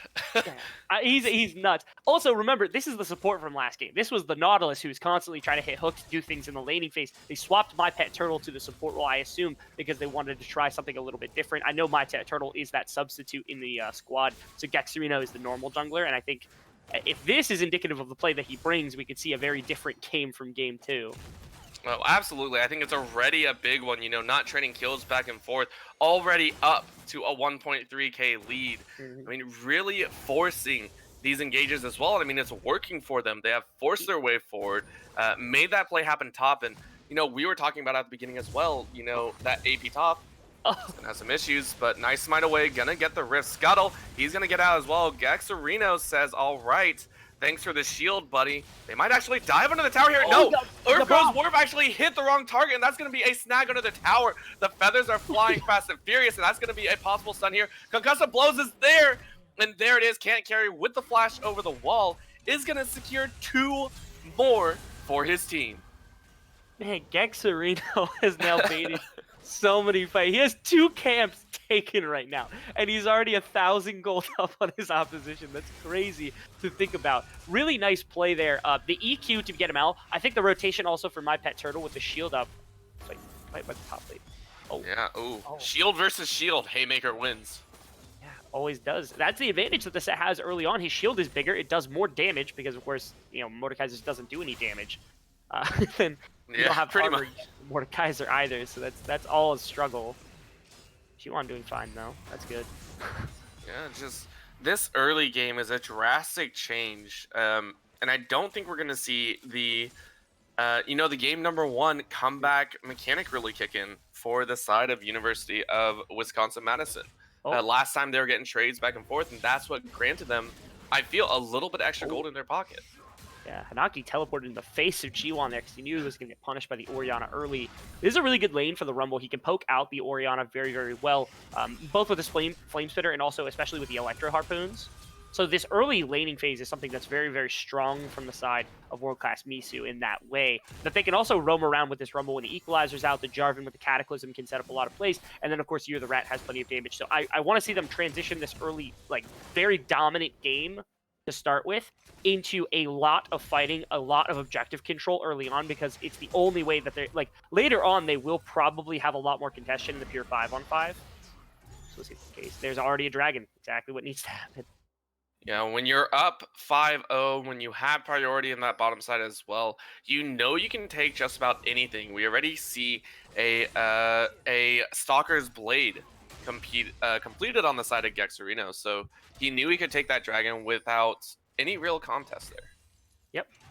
No real worry there. And of course, his bot lane also had a little bit of priority. I'm not sure if it was the contention ahead of time or not. But also, G1 being pushed out by the teleport from Hanaki also led to quite a bit of the control they had in that bot side river. So that was a good way to go about that as well. So good job from Gexerino reading that, the TP in from Hanaki, gaining something. Here's Gexerino back in the mid lane. Yeah, I mean, you know, you might not get the gank off, but it's not something we usually talk about. Just the pressure you exert from showing on the map in awkward positions, right? You show up, you say, hey, I'm here. The enemy team has to respect that. That they do.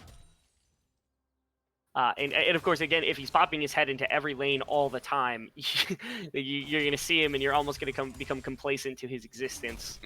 Eventually, you're just going to get caught by it. You're the Rack goes under tower for that one. The big thing I do want to point out, we talked about a little bit of that magic penetration, and immediately Sork Shoots are the buy here from G1. Yeah, just trying to get a little bit of damage and able to push out that mid lane. We do see a no magic mantle built on Year the Rat, so already early magic penetration being built. Hex Drinker completed. I believe that is Year the Rat's. He's not even using teleport. He's just walking back to lane. He knows he has that pressure, so he's saving that teleport for an almighty team play. That he is.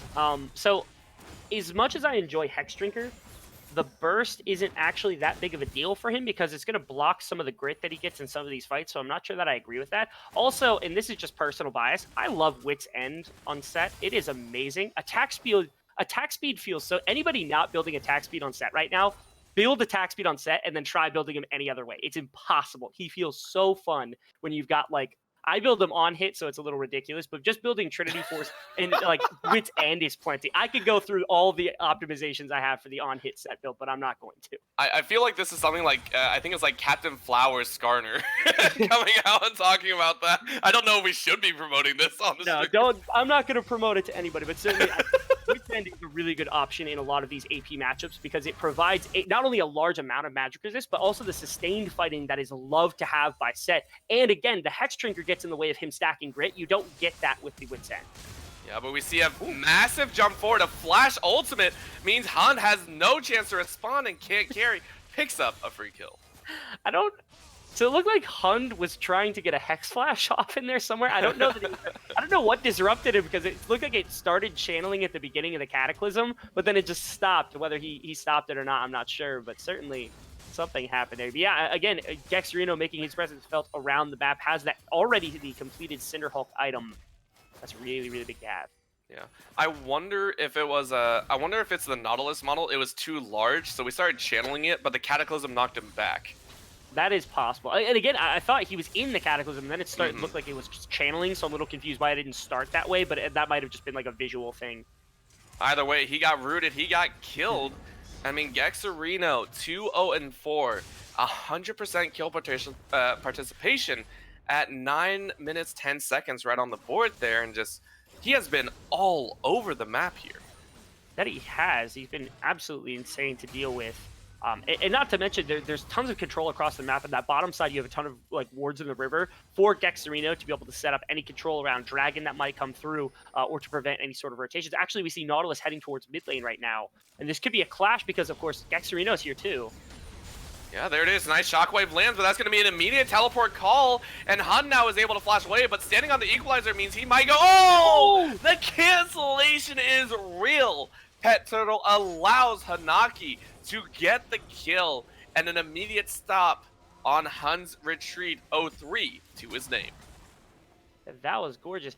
I don't know if it was just a trick of the light or something that comes through. It was a really nice ultimate from Braum to be able to deny that one. Uh-oh. Desolation has been caught out here. He might not be happy. Year of Rat, I think, still has the showstopper available, and there he goes. Takes it into the fight, and the Hex Drinker is popped. And Year of Rat picks up his second kill of the game. Yeah, very nice job again from Year of Rat. I think he was taken into the death realm, and he still won the duel no matter what. Because again, this early on into the game, I'll point it out right now. Desolation, he's not respecting the amount of damage that Set can do when building some AD. He has the Doran's Blade, the Hex Drinker, when haunting guys instantly. You got to go Bramble Vest. It denies a lot of the sustain that can come through from Year of Rat, and you have to be able to have that sustainability if you want to ever fight him. So right now, he's putting himself in a hole by building some damage, and that's going to give Year of Rat more space to work with in this 1v1. Absolutely. Year of Rat saying, all right, game 1 was a fluke. You're not getting any kills off of me this time around. And really putting on the punish. Merc Treads completed as well, so 2 magic resist items. Building some attack speed here as well, so it looks like he'll be going for the Trinity Force build this time around.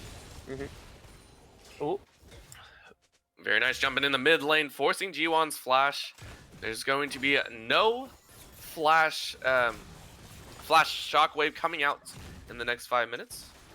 yeah, not going to have that sombrero option. I think was it yesterday that you and I actually saw a sombrero in a series? I know I casted one very recently, and I thought it was maybe yesterday, but I don't know. Either way, it's pretty funny to watch, and another fight happening in this top side. Year of Rat throwing it down, but again, Desolation now doing a little bit better in tempering this top lane fight. Doesn't take the brunt of the haymaker this time around. While we were talking, they did take another Dragon Mountain. I believe that was actually Cloud Dragon taken off the table. So that's going to be 2 dragons, 2 world-class Mizu, with, looks like Ocean Drake actually going to be the big call. Uh-oh. Over the wall, though, actually comes Hund and Desolation, as the Rift Herald has been started up. Year of Rat says, hello. I'm going to run some interference here, down to about 5k here. Teleport coming in. That's going to be Can't Carry coming in to help. This might be a big fight that they want to take. Rift Herald down to about 1.5. If they want to go, this is the time to do it. That is going to be taken away, and that's going to be the Shockwave lands only on 2 members, but the Featherstorm is enough as double stopwatches come out for Turtle and Gexerino. That's going to be a fly-in as well. Oh! Pet Turtle picks up the kill, and Earth goes Warp. And that's going to be a 2-0 as well as the Rift Herald picked up for Gexerino. Yeah, just a couple of missteps there from the side of University of Wisconsin. First off, that fight got split entirely by Year of Rat because he was able to 2v1 on the top side of the fight. And surprisingly, the E from Mordekaiser was exactly the engaged tool he needed to get himself in space to put some damage down on that top side and push MF out. Now, MF was able to get an ultimate out, but unfortunately, G1 and him were not in communications because he actually pulled my pet turtle out of the bullet time, which is just not good play. That's not good communication from this team that looked so good last game. Now at a 6,000 gold deficit just because of all these plays coming out. And of course, you go for the intention. The intention there is maybe you can win the fight with the bullet time and with the shockwave. Those two do not go hand in hand. They have to be played with together. And when missing those 2 opportunities, you get just punished so heavily. Now Rift Herald breaks top tower. You're down 2 dragons. You're down 6,000 gold. Wisconsin's already maybe looking towards that game 3. Yeah, I would have to agree, and this could easily, as well, with how much aggression world-class Mizu are really putting forward, we could easily see a complete shutout. A perfect game coming in for this squad. Game number 1, they were, fighting back and forth. This time, they turned on the afterburners and are going hard in the paint. That they are. And there are still tools that can be utilized from the side of Wisconsin to win some of these fights. Of course, Orianna late game, if you're on, 3-4 items, that shockwave is going to tear through everybody no matter how tanky or how much MR you have, just because of how well she scales with itemization. But it takes a long time to get there. Also, having the GLP is good setup for the shockwave, but right now it doesn't feel like you need that. You have the ability to go in with the Lee Sin, or at least to be able to put your the ball in correct position for engage from Gexerino. So I don't know that the GLP setup was necessary. Might be losing out on a little bit of damage from the Ludens, all things said and done as an extended fight comes out. We'll have to see how it plays. As you said, we do see a couple of items being completed here. Still components for the side of Year of Rat, but we do have the Leandries completed in Hanaki's inventory. That is going to be a bullet time actually used to just try and clear the wave. But that might signal the fight here as the Glacial Fissure goes out. Sections off Hun. I mean, they're just punishing him right now. Dragon to the tower. As a couple tower shots do go out, and he actually survives. Pet Turtle survives with just a little bit of health. The rest of the team is on the run, but oh, a beautiful equalizer turns the fight as everyone is burning down. Shockwave lands, but that's not going to be enough. And that's going to be a double kill for Hanaki.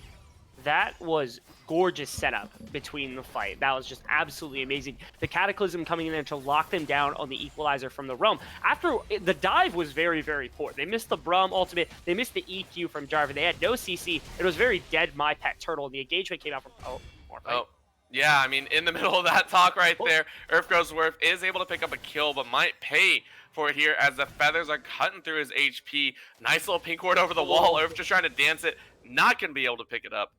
That's going to be an unstoppable 5-0-4. Can't carry.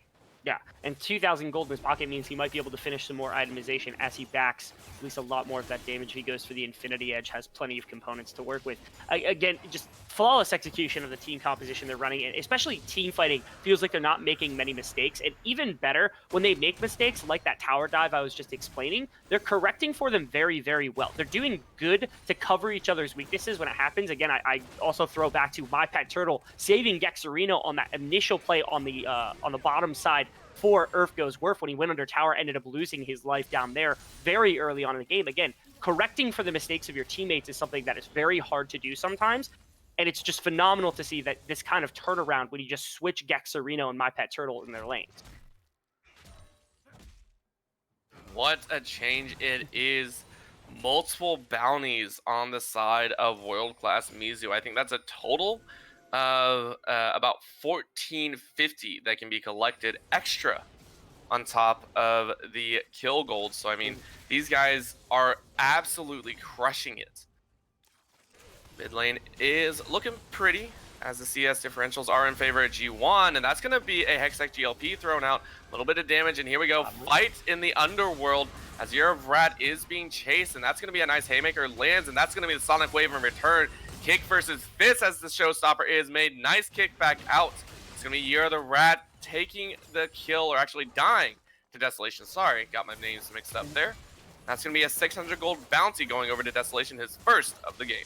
Yeah, and I like the use of the Death Realm to start things off to make sure that the Lee Sin's approach is just absolutely covered. There's no escape route that can be taken by the side of Year of Rat. And then actually was very, very close to being able to get the solo kill onto the Lee Sin, actually maybe turning that fight around completely. But unfortunately, the W, he gets kicked ahead of time, so it denies the ability of the Haymaker to drag onto the Lee Sin and just lets Desolation do the rest of the dirty work. But of course, that's a 2v1 into Year of Rat to make sure that he goes down.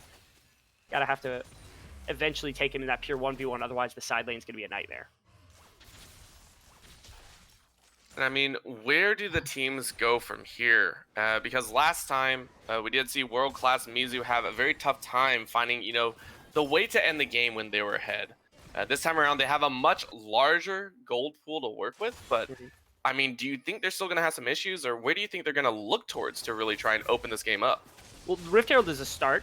What I would like to see specifically is if they're able to use this Rift Herald, not necessarily just to push down a tower, get a little more map pressure. What I'd like to do is to set up a siege where the defense has to come out from the side of University of Wisconsin. Otherwise, they lose a lot more. So they imagine like a double tower push where you're going to go in and you're going to be able to get something like that. You'll be able to see actually an engagement on the bottom side of the map. Lee Sin going to come in here and try to punish Year of Rat on the bottom side. Yeah, it doesn't look like it's going to help at all, though. He is fairly tanky right now. Actually, a dive under the tower as a kick comes out as well. And that's going to be the Hex Drinker popped. Actually, that's going to be, yeah, Hex Drinker popped. And the fight is here as, I mean, the tango is real. As Year of the Rat is keeping two people there. That's a big Cataclysm in, as well as an equalizer. Look at the ultimate wombo combo as Hun is, oh, the sombrero has been thrown as well. So that is so unfortunate, as it looks like University of Wisconsin have just been thrown into disarray. Year of Rat gets a nice little shield off, and that might be the kill, as no, he does burn down, and he survives. Desolation is able to keep himself alive thanks to the precision tree. But still, that's a massive waste of ultimates in that mid lane, and that's going to be the fourth tower going down in favor of world-class Mizu. Yeah, and I'll talk about the fight in a second, but again, before the fight was coming, I was detailing what I wanted to see them do. That was the play. You throw a bunch of members into one lane, force a response from Wisconsin, then take a massive engagement with Dexerino and this equalizer from Hanaki, and that's exactly what they did. They get the pick off, they get 2 towers with the Rift Herald, way more efficiency than you could ever want. That bottom side fight, hilarious. Every EIC on a Mordekaiser that pulls set closer to somebody is terrifying to me. I don't know what he's thinking, but he needs to use that in the other direction, pull them away. Thankfully, all things said and done, Desolation gets the kill, but that was super close from Year of Rat, once again taking a 2v1 and nearly winning it. And that was the play I feel that they were trying to, go for. That was their window of opportunity, killing Year of Rat, getting their first tower, but it just wasn't meant to be, as every single tower, the outer towers for world-class Mizu, all look brand spanking new, it feels. That they do, for the most part. I think there's one plate that got taken down in the mid lane. Ooh, uh-oh. Looks like that is going to be a Featherstorm used as he is kicked back. Can't carry, goes down. That's 1,000 gold shutdown. Handed over to the support. Earth Goes Worth is now going to set up the bullet time as Pet Turtle is taken extremely low. I think he's down to about 250 HP. That's a big shutdown in the hands of Hun, and that's going to also be a nice Sonic kick, a blind one by the blind man himself, as Earth Goes Worth picks up his second kill of the game. Yeah, Earth Goes Worth, that was a really impressive kick. I like the way that they played that kick, carry through the ultimate out to make sure he couldn't get... Oh, actually, oh my gosh, the wombo combo is real, but is it going to be enough? As it is, Year of Rat and Hanaki just destroyed the opposition. A wombo combo to end all wombo combos has cleaned out a 3-2 in favor of world-class Mizu. Oh my goodness. I've been waiting for a nice cataclysm into an equalizer like that for a long time, and finally I see like a 5-person one. Or just gonna get ran down too. That has to feel bad, as Earth made such a fantastic play early, but I mean the cleanup crew of Hanaki and Year of Rat, I feel, has saved this team in more ways than one. But they have, yeah. The two of them have done quite a bit of cleanup work, and especially since it's like it's Rumble and it's set. It's not like massive carries. You're not talking. This isn't like a Syndra with like a Fiora top or like a Camille or something just doing tons of damage. These are two like bruisery type champions that clearly do quite a bit of damage, but you're not really expecting them to take over a fight quite that hard. A lot of that came through from the CC from Dexerino, Year of Rat, to set up the remainder of that fight. And you said resources were spent trying to just get Can't Carry and My Pet Turtle. And while, yeah, they get those 2 kills, they now lose the fight, and now Ocean Soul goes the way of Mizu. And again, it feels like this clock's ticking down super hard. Earth Goes Worth disconnected at him. Okay, he's back. Yeah. Never mind. Again, that is just a very quick thing, but here we go. Nice concussive blows actually land. Sonic Wave does land, or not Sonic Wave, that is going to be the Shock Wave. But it doesn't matter, as G1 has nowhere to turn to. Multiple teleports being channeled. This could just be another breakout fight. Bullet time not blocked at LSC is standing on the equalizer as Desolation now in the middle of this entire fight goes golden and is going to be sacrificed as teleports and everything else have been burned, signaling a Baron attempt is on the way. Yep. Ultimates on both sides pretty much used up. The only thing left is the kick on the side of Earth Goes Worth, and Year of Rat actually is the ultimate as well, which is a great denial tool if Lee Sin tries to come in and contest this. And with the DPS coming out from Mizu, I don't think there's even going to come close to contention. If they really want to, they can try it. Another miracle steal from Hund would be huge, but... Unfortunately, Hund is a little bit too far away. There's a kick back, and that might be it. Does walk up. It's actually getting pretty low, and he got it again! That's the second time it's happened! This time around, it's Earth Goes Worth. He gets the steal. Hund trying to get away, not able to make it. But what in the world? World-class Mizu dropping the ball not once, but twice in the same series. They even switched their jungler for a better smiter, assuming they weren't able to get it to come out. That time I can give a little more respect because Earth's Worth was the one in the pit. It's the guy with the actual smite able to go in and take it away, unlike the support with a solar flare. And again, the other thing is like a Baron takeaway at this point is literally just kind of like, it's like a little cut in a big like parasail. Like it's not going to make a massive difference, but it does give a little bit of like reprieve from the push that would have come through, probably crippling the base of the side of Wisconsin. Now it does buy them a little more space to get back into this game, kind of recover. Also buys time for that Elder Drake to come up, which is something that they could use to try to stall the game even longer. Yeah, it's kind of the what we call the stall Baron. It doesn't really do anything. It gives you a little bit of a chance to try and farm back up, try and regain some gold. And I mean, if we want to talk about gold, this would be a great time to talk about it because looking across the board, we're seeing 2K difference in the top lane, 2.2 in the jungle. Mid lane, it looks crazy to see that. It's a 10K versus 8.5, so about 1.5 there. But the largest disparity is in that ADC range. Can't carry versus too hot. I think that's a grand total of 2.8K between the two of them. That is a disgusting difference to see. That's correct. The one thing that does take that down a little bit is Misfortune doesn't have to buy a QSS. Xayah does. The components are completed now for Misfortune to almost have the Infinity Edge done. And when they're on that, the combat effectiveness of this Misfortune versus the Xayah going to be relatively even because Xayah has to buy the QSS to respect the Mordekaiser, which is, that's always the point at which you want to start fighting if you're the ADC to try to take advantage of the fact that you don't really have combat stats if you're the Xayah, even though you have the gold advantage, which is pretty nice. Now the Siege is still coming even with the Baron buff up. Oh. Yeah. Have to agree with you there, but I mean, still having that QSS and still being half an item up is such a disgusting difference to see. And it's crazy to, and I wonder if they're going to be able to run with it. I don't think, honestly, that University of Wisconsin-Madison really have a window of opportunity. They maybe find another Baron steal, but I mean, they got to start getting those kills down, I feel. They need to start getting some gold into somebody's pocket. Again, Juwon and Misfortune not really anywhere near a state where they can carry the game or carry fights on their own. If one of them had 10,000, 11,000 gold, had an additional item in their pocket, I would say maybe, hey, you could look for fights and a really good fight could go your way. But it requires so much like error to come through from the side of Mizu and such good execution from the side of Wisconsin just to get a fight to go even at this point, let alone to win a fight where you can then take an objective afterwards, especially with all these towers up. There's just so little that you can do right now. Again, buying yourself time is nice. If you can steal an Elder Drake or compete for an Elder Drake, that's a fight that most teams won't take or won't risk at all anyway. So that would feel pretty nice. But of course, the vision control from the side of Mizu being pushed up slowly into this jungle and then set in that side lane going to put on a ton of pressure with this Trinity Force build. Yeah, and that, set is going to be running rampant, but to also point out a very big thing, I mean, this is, even though the fights were not there in the early game, this is almost a complete mirror, again, of what happened in game number one. We saw world-class Mizu get the early advantage, and then mid to late game, it's like, they don't know how to close it out. They're just looking for those picks and then try and reactionary play. They lose the global objectives, and it's just, this might be difficult. Very, very slight possibility, but I mean, if it's any team to do it, it would be University of Wisconsin-Madison. Oh, but here we go. Just as we say that, multiple ultimates burned. I believe that was a ultimate Cataclysm as well as Gustal Fissure, so both of those going to be down. Traded for G1's Flash, meaning the ultimate count actually goes over to University of Wisconsin-Madison. Elder Dragon is the call. 10K health on this. Lots of time to try and contest. Yeah, the one thing is without G1's Flash, G1 has to be perfectly capable of dodging out on the Equalizer, whatever path he takes in. So they want to put him in the river right now. If they don't get him there, they can cut off his approach route, and that's what's really going to come through. They're going to instead engage onto Mordekaiser.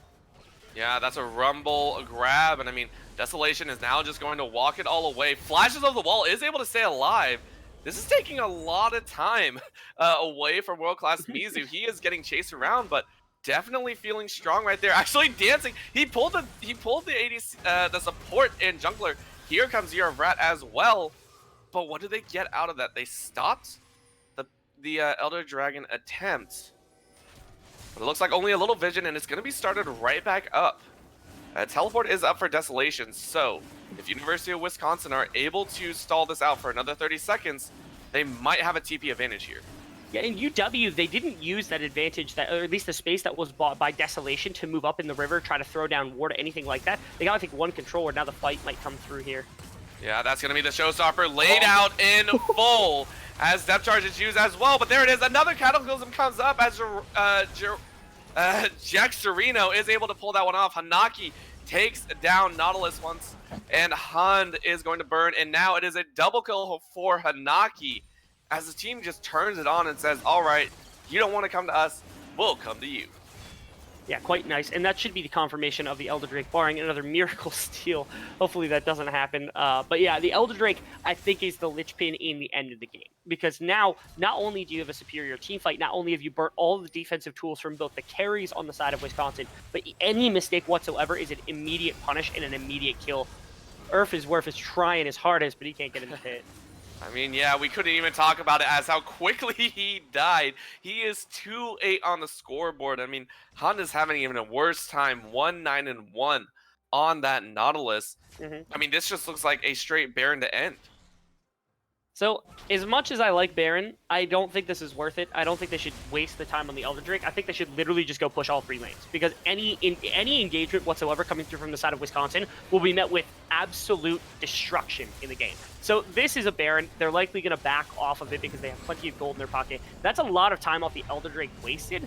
Now, they do have the Baron for afterwards, but it feels so much more like they could have closed the game or at least done way more damage with the Elder Drake. Yeah, now with multiple minutes left, I think that's over about 2 minutes. Still on both of their buffs. They are going to have a grand old time picking a lane to push. All members are up. All teleports are up. Triple teleports available for world-class Mizu. So they will have their pick of the litter to decide how they want to end this game. Yeah, and they have Ocean Soul. They've got pretty much every buff you could possibly have in the game right now. In fact, actually, if one of them has double buffs, that's going to be ridiculous. I want to see maybe... Oh, I see the red buff, no blue buff on Can't Carry. That's a shame. I wanted to see all of them in one person, but... It will not happen, but still, they are moving up and ready to go. As we do see the mid lane being pressured. Ooh. And University of Wisconsin might want to get this up, but no, they get caught in the Cataclysm Ultimate, as well as the big chunk in the back line. Equalizer burning through and tearing through their health bars as the Elder Dragon says, hello, I will take my kills, as that is going to be another kill on the board and an easy wipe for world-class Mizu. Yeah, I think it was Wisconsin was really trying to set up a solid team fight, trying to set up their last stand, which shouldn't be happening with the Elder Drake up anyway. But the engagement came out from Gexarino, and surprisingly, they stood where they were at, and the Equalizer just tore them apart. There was nothing that could be done. Fantastic snowball this time from the side of Mizu to be able to take this one over. That looked a lot better in terms of closing the game than he had seen before.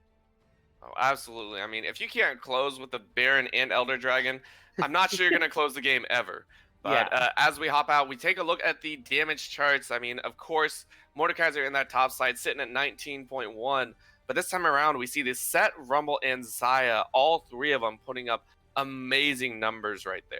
Yeah, not to mention the full tank Jarvan actually coming in clutch with about 14,000 damage, almost as much as his ADC did. So tons of props to Gexarino in this one, just being so proactive and doing such good work in this game. Got to be astonishing. Although I have one big complaint for this team, which is that you need to secure a Baron on your first attempt.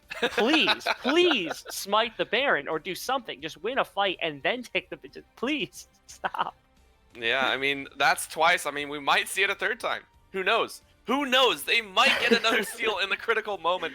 It might even be World Class's chance to get the steal. We don't know, but we will know when it comes into game number 3 as we head into a very short break before we get into the final game between World Class Mizu and University of Wisconsin Madison D2. Don't go anywhere. We'll be right back.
Welcome back, ladies and gentlemen, for game number 3 of this exciting series so far.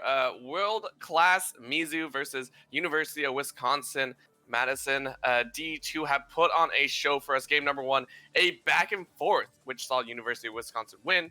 And then in game number 2, what seemed like a complete reversal saw world-class Mizu just steamroll that game. Yeah, and again, both games felt competitive pretty much relatively through. Last game was a lot more of just a stomp and like constantly winning in fights, but it never felt truly like there wasn't a chance to come back from the side of Wisconsin, only that they kept losing chances in a number of times. So I'm not really sure if that's the case. And of course, game 1, I mean, both of these games were dictated off of just Baron steals. It's just astonishing. We've gotten, I think, one actual fight for an objective instead of just a pure Baron commitment that ended up being like a 50-50. But I hope that both of these teams have learned prior. Game 2 looked a lot cleaner in terms of decision making and in terms of little micro decisions that were made. I'm hoping in this one we get a little bit better macro decision, and these two teams have developed from game 1. Absolutely. So looking towards this game number 3, I mean, we've seen aggression, we've seen kind of passive and reactionary. What do you think we're going to see in game number 3 besides the obvious potential Baron steal? Obviously, that's intentional. Okay, so first off is top laners seem to be dictated mostly about who gets pressure first. And then like the champion selection was pretty similar in both games, where I think both times the pure early winning matchup went the way of Thrat, and then Desolation, or my apologies, Desolation had some of that scaling in him, and then Thrat had the better earlier game like champion to play with. But both games got kind of decided, or at least the top lane was locked in on the pressure applied by the jungle. So I want to see both top laners maybe either abandon lane entirely and just let these two fight it out, because that's what's happening past 15 minutes, or put a little more pressure there, or try to reprieve some of the pressure that's been applied by the other jungler. I'd like to see that come through. And that's my main point. It's like it seems like top lane has a little more importance to this series than we've seen in some prior. I would have to agree there. We are getting into pick and ban phase here. We do have world-class Mizu again on that blue side, and on the other side we will have University of Wisconsin Madison. Bans coming out fast and furious right now. Both teams knowing exactly what they want to ban away. Fiora, Malzahar, and Leona taken off the table right away. Meanwhile, Diana, Aphelios, and Veigar are taken away as well. So both teams drastically cutting into what they do not want to see right now. Yeah. And of course, last game, the priority was on the MF for the side. They played it twice in a row for the side of Wisconsin. But the Rumble was really, really good. In multiple team fights, in the laning phase, it felt much more comfortable for Hanaki than what happened in the first game when he was on that, I believe it was the Cassiopeia. Is that what it was in the Malzahar? That's right. Yes. Actually, not going to grab it. They're going to grab for the Jarvan for Gexarino instead. Yeah, making sure to get that team fight pick might be their main thought process here, but they do give up the Misfortune and Lee Sin, so a combination that University of Wisconsin Madison had grabbed in the game prior, which didn't work so well for them. Interesting. We haven't seen any differentiation in the draft so far. I don't really like that idea, given how last game went for both of them, but they're just saying, run it back. We don't care. We're running it back. Yeah, I've seen it before. Ooh, Morgana would be an interesting adaptation. Okay, so Morgana is interesting because A, it buys a little more space for Misfortune, but also it can be flexed into the mid lane as a potential pick into the Rumble. Has plenty of wave clear, doesn't get poked out nearly as hard with those electro harpoons that most mid laners would kind of suffer to. And also the Black Shield is a great way to make sure that the slow from Equalizer doesn't just punish somebody who's standing there. Yeah, I do like it. The Braum banned away this time around, making sure that, Glacial Fissure is going to be, taken off the table. And a quick Shen, Kled, and Rakan taken away as well. So big playmakers taken off the table here and making sure that both teams really have to play at the highest setting right now. Set taken for Desolation, I believe, going to be in that top side most likely. Yeah, and again, we did see the set jungle in the game prior to that in the first game, which again, Irvis Worf plays that champion very well. So again, it's another flex pick that could potentially be utilized here. I would now, or actually, yeah, the Lee Sin was locked in, so it's going to be the top lane set most likely. Aatrox is something I expected in game 1. I'm surprised it took this long to come out, but it's not bad into the set either. See if that actually locked in. I feel like they're trying to hey. Still waiting, yes, but that is going to be the Aatrox locked in. So as you said, against the set in the top lane, gonna have some nice sustain, nice knockup, and a nice, gank potential setup. So definitely like that possibility coming out. The Syndra, which was banned away previously, is now open, and personally, I'm not sure about this with the Bungana on the other side. It's also Rumble support. I didn't realize it at the time. I hope the no pick actually gets changed up here. But yeah, I would expect the Rumble to be in the bot lane as a response to whatever they're going to pick here. I think that throws them for an insane loop. And I can almost see the confusion just in the drafting alone. They have no clue what to go to here. Yeah. Oh, it could. There are a lot of matchups. We do see a potential Rumble in the jungle. And again, the J4 initiation, but both of those I feel will be very interesting to see what they pull off. That is going to be the Cassiopeia in the mid lane versus the Syndra. So a definite change in how they want to play it, but G1 this time going to be taking the Cassiopeia for himself. Yeah. Some interesting little changes to the draft. I do like that finally it feels like G1 wants to try to take the mid lane for himself. In the last game, he played the Orianna, which is a little more passive. Malzahar in the first game felt a little more roam and teamfight oriented, where he can't really kind of stamp his foot to, or like pedal to the metal for himself. Cassiopeia is a champion where you can absolutely just dominate if played properly, and especially into a Syndra. If Syndra misses the E, misses the ball, the stun, that kind of thing, Cassiopeia can just run a Syndra down. There's nothing that you can do against that. There's no defense that can be had. So I hope G1 is able to take advantage and kind of, actually dictate his own fate. Yeah, hopefully he can, and hopefully he can, make it work there. We are getting into the actual champ select. There are a few things that people are trying to tweak. So making sure they have everything set up for the match. And I mean, looking down the line here, again, it looks like a very close composition to what we saw in game number 2 with the J4, Rumble, and Xayah. Bringing out a bit more, stun potential, a little bit lockdown, and a little bit better frontline as well in the Aatrox. Because they were not able to get the set, do you think this Aatrox is going to be able to take on set and really dominate this top lane? This feels like the AP or the AD variant of Mordekaiser in this matchup. I feel like both Mordekaiser and Aatrox can win the set matchup in a lot of ways. Both they have some flexibility early on, but really they scale better than set later on into the game. The important bit is, again, if you don't build Bramble Vest into set, I feel like that's just troll. There's just nothing to be anything of that sort. So in my mind, Aatrox is winnable, has to build armor early to make sure set can't just abuse somebody else. There's not that can't come through once again. Because again, we saw what happened last game. Mordekaiser got abused by set in the side lane. It took Lee Sin ganking multiple times just to get that workable matchup into a workable state. I expect that from Aatrox in this game as well. If Aatrox can build a little more defensively to start with, you can kind of weather the set storm. I'm excited to see what they can pull off as we do get into this pick ban phase of the actual client, which I'm happy to see. I am sad though, because I really did want to see what the Veigar was going to be brought out and played against. I thought that would have been absolutely fun to see. But again, we do have some very varied up playstyles here. And looking at this bottom lane, which I feel has also been a major power point, because in game number 1, we saw it swing both ways, very aggressive tendencies from both sides. And then in game number 2, we saw a definitive swap up. So do you think this bottom lane now is going to show some prowess, or do you think that they're going to, hold steady and play a little bit more passive? That's again, I think a lot of that is matchup dependent in this one, and it's hard to read what that matchup's going to be. The Misfortune has been pretty decent. I wouldn't say it's jumped off the page as something I've loved from Hot to Trot. Doesn't seem to really work out perfectly in team fights. Hasn't really gotten that bullet time that just destroys a team for the most part. But obviously, if he feels comfortable playing it, it's a very strong champion, something along those lines. Now, the question is again, who is the jungler? It's likely the Rumble at this point. I don't think they would flex the Cinder to support. And talk about that if that does happen. But I'm just waiting to see. It's likely to be the Cinder mid lane. When that comes through, I can kind of talk a little more to it. Oh, Wukong mid. Get the monkey in there before his rework. Definitely what they want to do.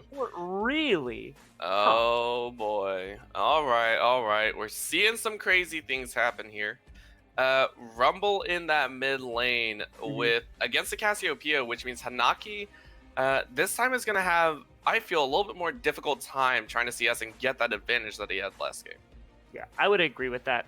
The one thing is like Cassiopeia, when you're running down an enemy like champion, usually there's two ways that you can go about it. You can either fight from outside the minion wave or inside the minion wave. In this case, you'd rather fight from inside the minion wave so you don't get hit by the electro harpoon. But then the problem is Rumble can throw on the flame spitter, and then he can out trade you, especially in some of the early trades with the scrap shield and things of that sort. So that's pretty terrifying to think about. As long as Hanaki is playing with the right direction, he should be perfectly capable of handling the early game from Juwan.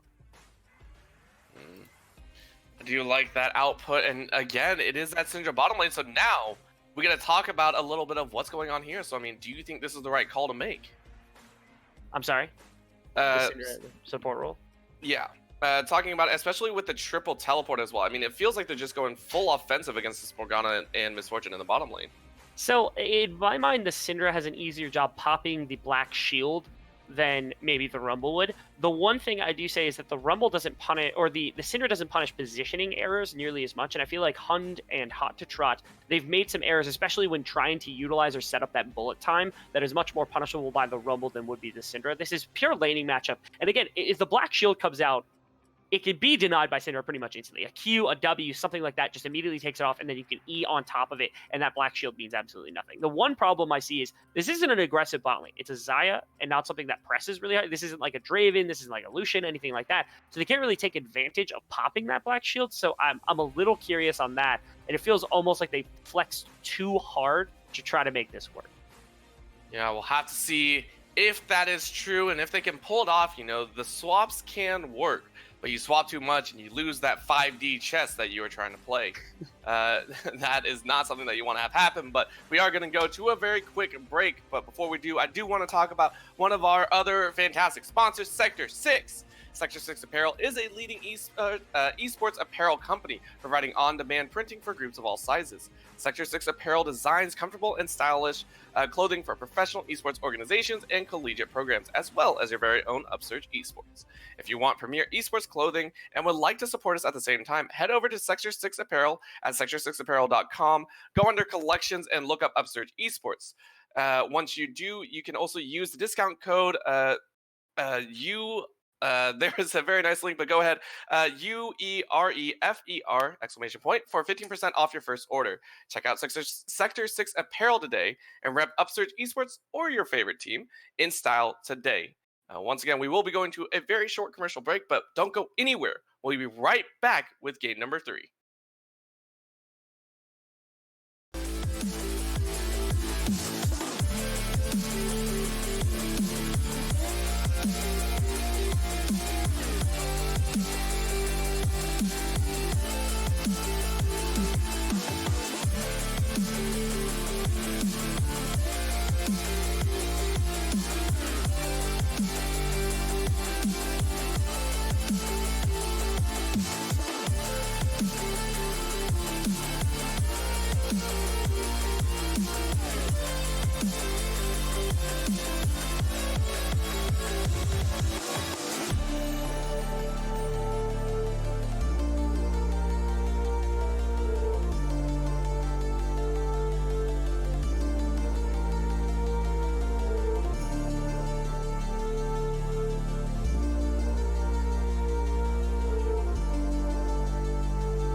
welcome, ladies and gentlemen, to the decisive game number 3 of this exciting series between University of Wisconsin Madison D2 and world-class Mizu. Already, we see some pings going out to that mid lane, as well as some breaking points, and we see Rumble spotted out. Oh, so right. No invade this time around. Yep. They try for that interior invade. Again, if you're a little slow to that mid lane, you're able to sneak into that brush, and then you would have been able to get a solid invade off, especially with this Morgana. Catching pretty much anybody would be an instant kill. But thankfully, that gets spotted out. Good positioning from Hanaki to know where his point is on the 5 point to spot that invasion. Yeah, all right, listen. Yep. I don't need this. Just take it away. It's just like, stop invading. But we do see some safety set up here, and this is a much tighter cluster this time around too. Nice little binding does land, so a little bit of damage going down here. The rest of the team is there as well. Desolation actually took a tower shot. I don't know if he's going to be happy about that. Good damage coming out. He's actually being routed right now. Has to flash over the wall. That is a massive, I feel, mistake coming out of Desolation. Yeah, and if anything opens the door for the top lane matchup for Year of Rat, it's got to be burning that flash early on, not to mention some wave pressure and potentially even a TP burnt to get Desolation to that top side. That's a huge loss of that early game pressure, those summoners coming out. Yeah, massive, unfortunate move right there, and he is going to feel very bad about that loss. And taking a look down the line, I mean, already he came back to lane, and now he has to play super safe against Year of Rat, who honestly, between the first game and the second game, has looked vastly better. Nice flash pulled out again out of G1. Gexarino feeling very happy about that. Yeah, gotta love the way, again, Gexarino getting that early pressure off. He was able to get he was part of what got the flash off of Desolation to start with, and then also gets G1's away. So now both your solo laners feel very comfortable where they're at because there is no safety or at least no protection and aggression that can come out without those summoners. Top lane, definitely in favor of Year of Rats. And I mean, after that first time, I wonder where J4 and Lee Sin are going to look towards. I mean, quiet, but still, making plays is what both these junglers are wanting to do. Yeah, that's the case. Both of them like to gank early. First time I think we've seen the Lee Sin, or actually we saw it last game, didn't we? I'm not sure. Yeah, we did see it last game, and he went, I think, 2 and 8.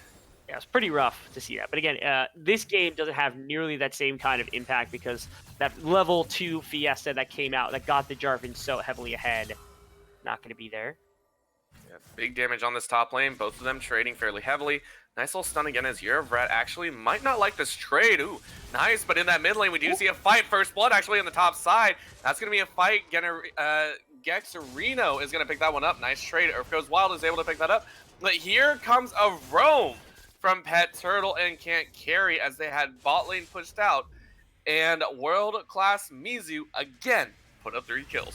Yeah, nice movement there from the side of world-class Mizu with their bot lane to be able to punish this Lee Sin on the other side. I think Gexarino would have had a perfectly good time, but Lee Sin likely would have walked out of that one. Also, top lane fight, it got really low on both sides, but the range advantage goes the way of the Aatrox with the E and the Q potential that can come through. I think he might have flashed to get that Q in range specifically, but it was a solo kill, which of course it abates a lot of the damage that can come through from the sets. And now, Double Doran's Longsword top helps out Rat. The advantage in the mid lane, getting the Jarvan ahead, that's really helpful as well. Double buffs on a Syndra, no matter where Syndra is always a scary thought. Having that extra damage, having that burn damage, and she's just a coalescence of just massive utility in her pocket. Lee Sin coming down to this bot lane once again, knows the flash is down, and Pet Turtle is now the sacrificial lamb. We do see a teleport actually coming out as well, so this could be a potential cleanup here, as a heal comes out and is able to give Hun just enough speed to break out of that tether. Yeah, I think if that second Q hits there from Year of Rat, he would have had a chance of potentially catching Hun, but not going to be able to get that one. And no ultimate to speed himself up either. Just good TP attempt. I mean, obviously he was 1 or 2 Qs just away from getting a pure ace across those 3, but no follow-up damage from Can't Carry quite yet. The Cinder gets punished for having used the E and having burnt those summoners. Now, an issue that we do see is because of that, Gexarino is actually pulled to that top side, trying to hold that wave, but that means that the dragon is completely uncontested. As you can see, Earth Goes Worth moving towards that bottom side, clearing out the vision, knowing he has priority. That he does. Able to get that one. Actually, Earth is worth heading towards mid lane, potentially looking for the Rumble on another gank path. Again, both these junglers have been very active to start with, and I like this very heavily, trying to get their teams their early advantage to continue this kind of skirmishing battle between the two of them that we've seen through most of the series. Also, the Executioner's top lane here for the set, going to make sure that Grievous Wounds doesn't allow Aatrox to sustain through those fights. Mm-hmm. And this is an Ocean Dragon, which I personally do like the early pickup, putting a little bit more priority on it.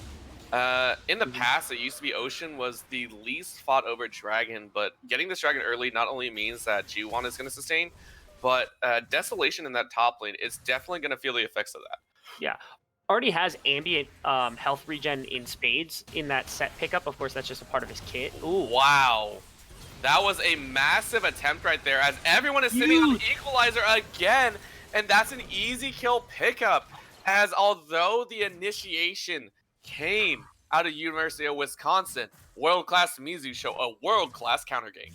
That it was, my lord. And the Morgana binding missing to start with was a huge proponent to not allow the disengage to come out, because they had to go much further and they had to wait longer for that fight to come through, and that allowed Gexerino to come in and secure that Cataclysm on top of the equalizer coming out from Hanaki. So while Hanaki hasn't cleaned up fights in the same way he did last game and got that advantage for himself, he's still providing that damage source that the Rumble needs to, and that helps out his laners, especially Can't Carry, being able to pick up another kill for himself, puts himself ahead of that MF. Such a feels bad moment. They had everything prepped, called the shot, and it just didn't go right. You know, still pushing up that mid lane as best they can, and it's only going to get more difficult from here. That it will. And again, with the Rumble having more damage, and of course the Cataclysm coming through from Gexerino in any of these fights, with him being so tanky, already having completed the Cinder Hulk, it makes skirmishing very difficult for a team that does like to get scrappy. I mean, you've got Set, you've got Cassiopeia, you've got Lee Sin that want to fight early. Even the bullet time for Misfortune can be used in a lot of those. But having a much stronger opposition makes it a little difficult to utilize these champions. And of course, Lee Sin and Set, not particularly great late game scaling champions when it comes to the damage department. So they want to utilize this damage that they do have early game as fast as possible. And so they have to find these areas where they might be able to, flex on this team a little bit to try to push some of that. Little bit of damage coming in on this top side, as the CS differentials are looking pretty even, at least in this top side. Mid lane, we're looking at about, I think that's close to a 15 CS difference. Bottom lane, only about 5 CS separate the two. So no matter what, both teams are farming up fairly well, as we do see Gexerino taking that Rift Herald. It's correct. A good use of that Rift Herald would be a world of difference. Again, just being able to try to take some pressure off the map somewhere by dropping it for one of these towers. No plates have gone down pretty much anywhere on the map, so this would be a great way to start getting some gold into one of your solo laners. Another big thing is that the Cinder actually has quite a bit of gold, so like if this bot lane starts to get ahead from a fight or from Rift Herald, it could mean quite a world of difference. Oh, but here we go. Nice flash in is going to mean a flash out in response. Gexerino is being dropped, but there goes the equalizer and a missed petrifying gaze. I mean, ultimates are ultimates across the board, but I'm not sure if losing that petrifying gaze was worth it. As we see a fight on the top side, Desolation says, "Showstopper time, year of rat, year of set," as he takes him down in a solo kill. That's, yeah, and again, the healing that can come out from Aatrox is nice. It's loaded into that passive. When that ultimate comes out, you get quite a bit of it. But that Executioner's calling, putting in work, making sure he can't just sustain his way through that fight. Nakita rough plays. Nope. Yeah, I mean, definitely rough, definitely worrisome as well.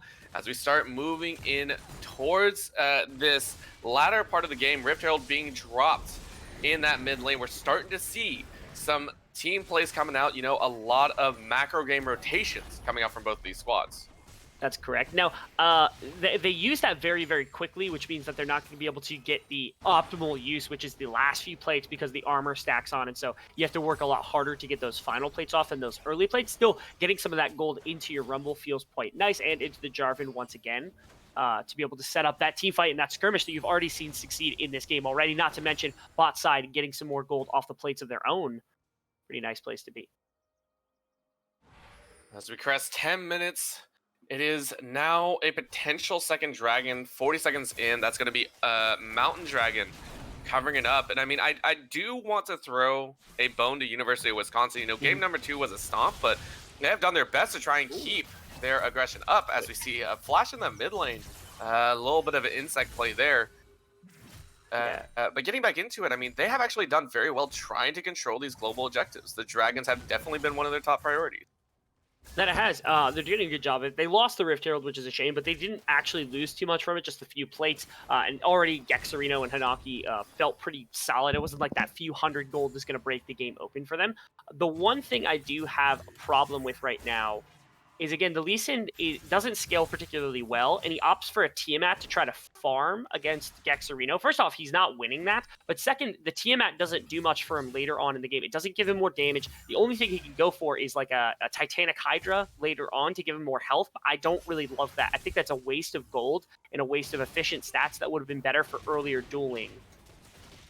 The dragon starts to go the way of them again. Again, as you said, having that dragon priority, which is something we didn't see last game, the side of Wisconsin. I have to agree, as we see another fight on this top side. Big flash forward, but that's the equalizer turn as Desolation is going to burn down. You're the Rat saved by Hanaki. Another electric harpoon is going to land, as now Desolation has nowhere to run. The jungle, mid, and top all bearing down on him.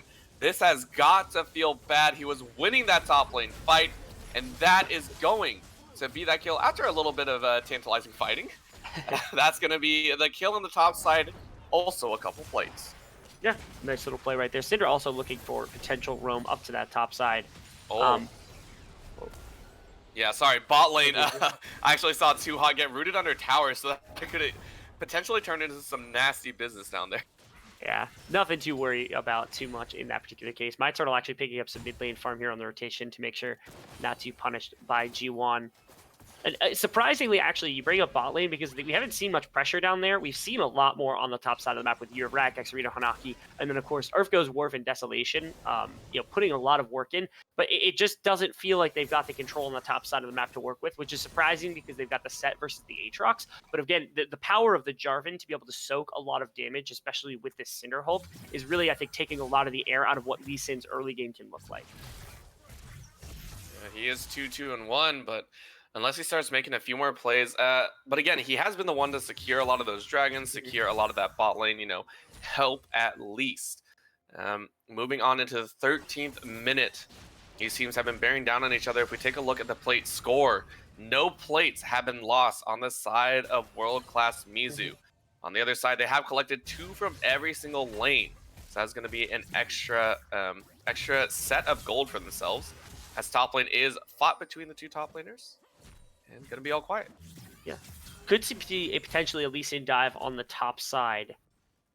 Might look for something like that. Looks like he's already collapsing on the play. Mid lane, though, is also a point of contention here. Yeah, and that's a big petrifying gaze, and the equalizer. G1 actually danced it well. Didn't take a whole brunt of that, but still gonna burn down as he's getting chased away. But here comes Worf goes Earth. Nice double stun. That's gonna be the unleashed power, giving Hanaki the opportunity to secure that hunt, as well goes Golden with the soul shackles on, and multiple flashes being burned as Too Hot is gonna chase down Gexerino. Shutdown goes over to the ADC, and bullet time now going out as Pet Turtle goes Golden as well. And the rest of the team is here. Multiple teleports burn, all to secure a 2-for-2. Yeah. Crazy to think that both of them burnt so much. Gexerino took a ton of damage from Cassiopeia and went down very quickly. And then Hanaki, honestly, through the entire fight, did a ton of work. To play afterwards. Yeah, and I mean, Feathers flying forward, and I mean, Hund, you gotta stop stepping up like that. You're just a support. Wasn't able to get the Q to lock onto the Syndra to allow for the follow-up from Goes Worf. And again, I feel like that's actually been a matchup that I've neglected for the majority of the game. Maybe we haven't seen too much of because bot lane hasn't been a massive focus. But my Pet Turtle has roamed so heavily on the Syndra, providing a little bit of that CC and damage for some of these fights. It's been a fantastic thing to watch. And in that one, of course, having a massive impact with that ultimate and with those E's getting the stuns down. Yes, it is. And now we get to see the potential rematch at game number 1. Both these teams trading kills back and forth. This time 15 minutes and 15 kills. So a kill a minute, not as quick number one, you know, not as bloody, but still very high up there.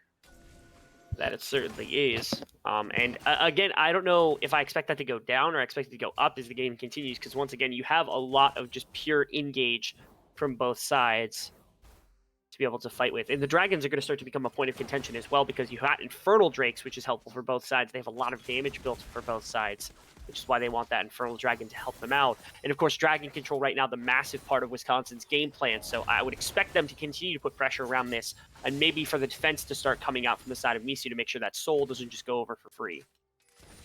I would hope not, because I mean, you really don't want extra AoE damage coming out of either of these squads. It is most it's the most harrowing experience to watch basically a mini Moonlight Sigil get popped on you every so often. It's like, alright, this is not what I want to deal with right now. Yes. Dragon coming up in 10 seconds. Both teams positioning well. Again, your Rat does have the teleport, so he doesn't have to move just yet. Can continue pressuring this top tower. And it looks like world-class Mizu actually have a little bit of an advantage in the setup here. They have a little push. You see the ward line is pushed up, but they don't have any wards behind, meaning your Rat can't actually get a flank position off. Go to the flag, though. Yeah, that could be it. It's a little dangerous. So you see the team split. This might actually be what they want. Equalizer is looking. No. Black Shield actually saves Lee Sin from getting hit. That's going to be the showstopper being brought back. Desolation is going to burn down. That's going to be a kill. Equalizer on top of everyone that they want. And the dodge on the Petrifying Gaze means that Year of Rat is going to be able to survive. Too Hot is going to get run down. And what looked like a close fight turns into a 4-4-0. And it started off with a great engagement from Desolation right there. He actually got quite a bit of damage onto a few members, but there's no bullet time. Bullet time was so far back, the rest of the team on Mizu was able to just walk out the back of it. And so then the follow-up came through from the Rumble and the Aatrox directly onto the rest of the team, and there's no defense for it. They just literally run on top of them, Equalizer, ulting Aatrox, nothing to do. Now, you get the Infernal Drake, you get Rift Herald, you're starting to win fights. This is feeling a lot more like Game 2. But again, the problem with Mizu, most of the series has been closing the game. And this, again, this is the point of contention. Those Baron steals, of course, have been a problem. So, of course, Wisconsin's not out of this one. Not by a long shot. Not at all. I mean, we see them battle back from way worse. Like, we can't count these guys out. And I hate to say this, but I feel like they can bet on Gexarino not landing the smite at points. At least it's possible, yeah. It's a bad thing to say, and I feel really bad, but I mean, again, game number 1 was not his fault. He was on support at that time, I believe, so it was actually Pet Total that missed it. However, that game number 2, I feel like it should have been in their bag. They allowed the Lee Sin to rotate around and get that positioning on them. So this time around, as you had stated before, you know, let's see if they can position properly, and if they can hold it. Here we go. Nice little Cataclysm is going to land as Earth goes Warp, has to jump away, gets a very nice Sonic Wave, but it's going to be met by Year the Rat, who says, hello, I'll eat that kill up. That's going to be Desolation being run out as well, and I mean, you know, I was just talking about Gexarino says, all right, I'm just not even going to let you fight this. Going to be able to get out of that one. And a very nice, the attempted Equalizer is an unfortunate wasted ability for Manaki. But I'm glad that your Rat's finally able to contribute in quite a few of these team fights. It felt like even after the initial win, the set was doing fine in the laning phase. But finally, once this team fighting and the skirmishing comes through, Aatrox really starts to shine as this like consistent damage dealer and frontline for the side of Mizu.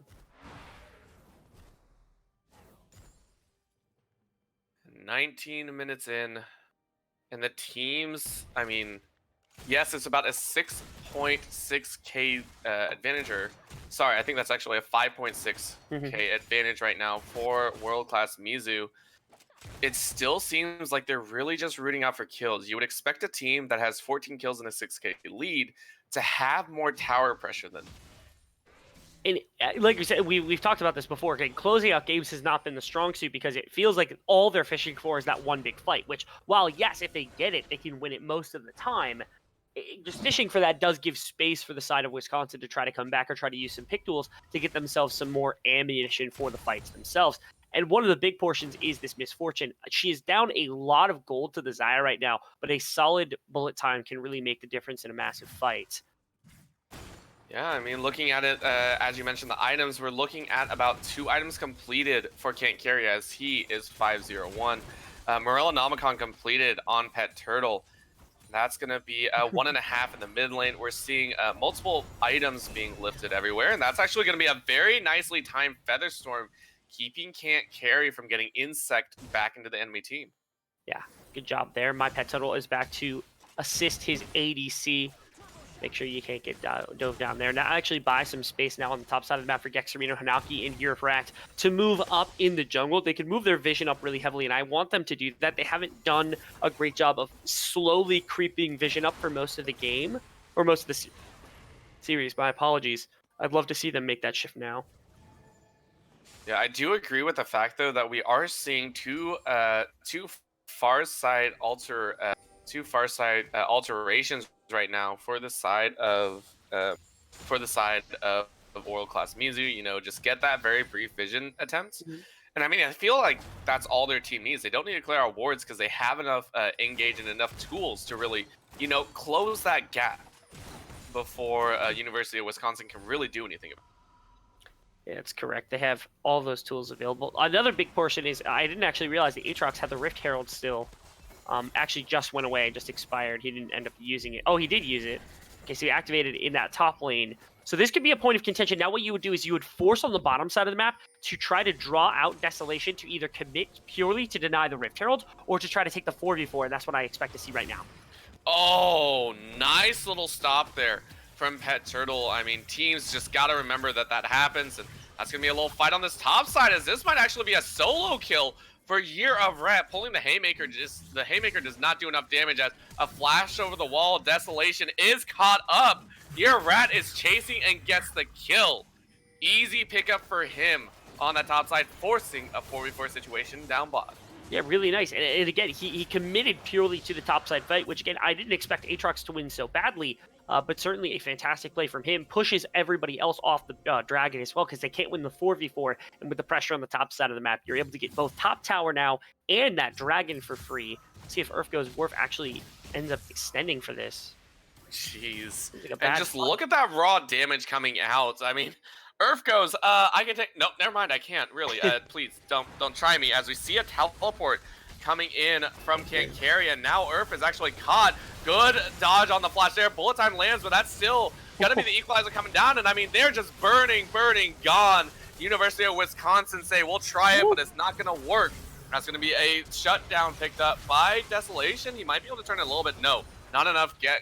Gexerino is gonna call that one, and that's a 3-for-1 situation in favor of world class. Yeah, and another good rotation. They came directly up from the Dragon Pit to try to get control of this top side around the Baron area, and because of that, the overextension for Urfgo's Dwarf gets punished heavily. The one good thing is Desolation, able to get the massive Haymaker onto Can't Carry, means they can't commit directly for the Baron. That would have been an absolute option with the Lee Sin having been down. Of course, we don't know with Gexerino whether they secure it, but absolutely would have been an option on the table given that fight if he stays alive. But because of the death of the ADC, Desolation is able to stop that one in its tracks. Well, and it's heartbreaking at points, but I want to say, watching world-class Mizu this time around, they look so much more coordinated, at least in their attempts to fight. This time around, you know, you're calling the teleports, you know how to engage, and it looks like every game that they're playing, they're cleaning it up more and more. They're making sure they know where they want to be, and I absolutely love that adaptation and that growth that you can palpably see, you know, throughout an entire series. Yeah, I would agree with that. Again, game one was wild. It felt uncontrolled. It felt it just way too fast for both teams to actually make cognizant decisions. And even that game, I felt like there was a massive advantage for the side of Mizu, even though they lost in the end. But these last two games, as you said, they've cleaned up all of the mistakes that they've made. They've been able to kind of, further focus down and distill what actually worked in their team compositions and fix the mistakes that they had. So, got to appreciate that. Nice little insect in the back, straight into some combination play. And I mean, that's the play that you want to make if you want to get back in this game. Nice little insect gets the kill. However, they do have to get back, spend the gold, as the Baron is on the table right now for world-class Mizu. That is. We start looking at actually plenty of damage. They're taking this really, really fast. Yeah, double Infernal is going to do that. I mean, they have 8% extra AD and AP. I mean, they're just going at it. Rest of the team is here, hoping to cut it off. And, I mean, this could be what they're hoping for. Do you see the rest of the team circling around? And actually, Baron has also started up a little bit. Remember, actually, Baron does some work as we do see the jump in. Too hot, just gets blown to pieces. There was nothing, and now G1 can't stop this teleport. Is going to pay for trying to help his ADC, and that means both carries are down, which means free Baron. Is it free? Is We hope alive. so. We hope so. This time it looks like Lee Sin is not going to attempt to steal. Actually, he might. That's going to be another stun on the Hun and pulling that golden hourglass. And there it is. Nice little damage coming out. Nice little drop as Urf is running. Urf is running, and yes, they jump over the... Gaxarino says, okay, thank you. I needed that to get back in and smite. That's going to be a jump in. Nice little showstopper to claim an extra kill, but that's still going to mean a 5-for-1 overall team fight. Yeah, and I think Irv Worth actually could have followed the Jarvan into the pit if he had just queued immediately, but instead waited for a better opportune time, and it just wasn't enough, and he ended up EQing out of the pit to make sure Lee Sin can't get in. Abandoning the Baron is a very risky play, but they were able to get the pick off there, and a nice fight to start it. Again, this Aatrox actually feels like the most pivotal part of the fight from the side of Mizu, because he is zoning 3 members off the Baron pit on his own for the most part. There was a Rumble equalizer thrown in there, but for the most part, I mean, those 2 champions, those 2 solo laners, pushed off everybody, so there was no real competition for the Baron. Yeah, I mean, all the way from the beginning of this game, you know, he went down 0-1 in the early fight, and he clawed his way back, even in CS, but 9-1-3. Really showing his resilience in that top lane, as you said. And now, with everything, even the Baron take, we are looking at a 3rd dragon option here. Nice little catch with the Sonic Wave. Finding Hanaki. Once again, they've done this twice now, and he's going to go down. Doesn't have the equalizer anymore, but that does mean that they burned quite a few ultimates. Ultimate's not even up right now for Hun and Too Hot. Dragon has been taken away. That's going to be 3rd dragon, 12% AP and AD for this Mizu squad. And, bad route to take Desolation. He throws a Haymaker. It's just not going to mean anything.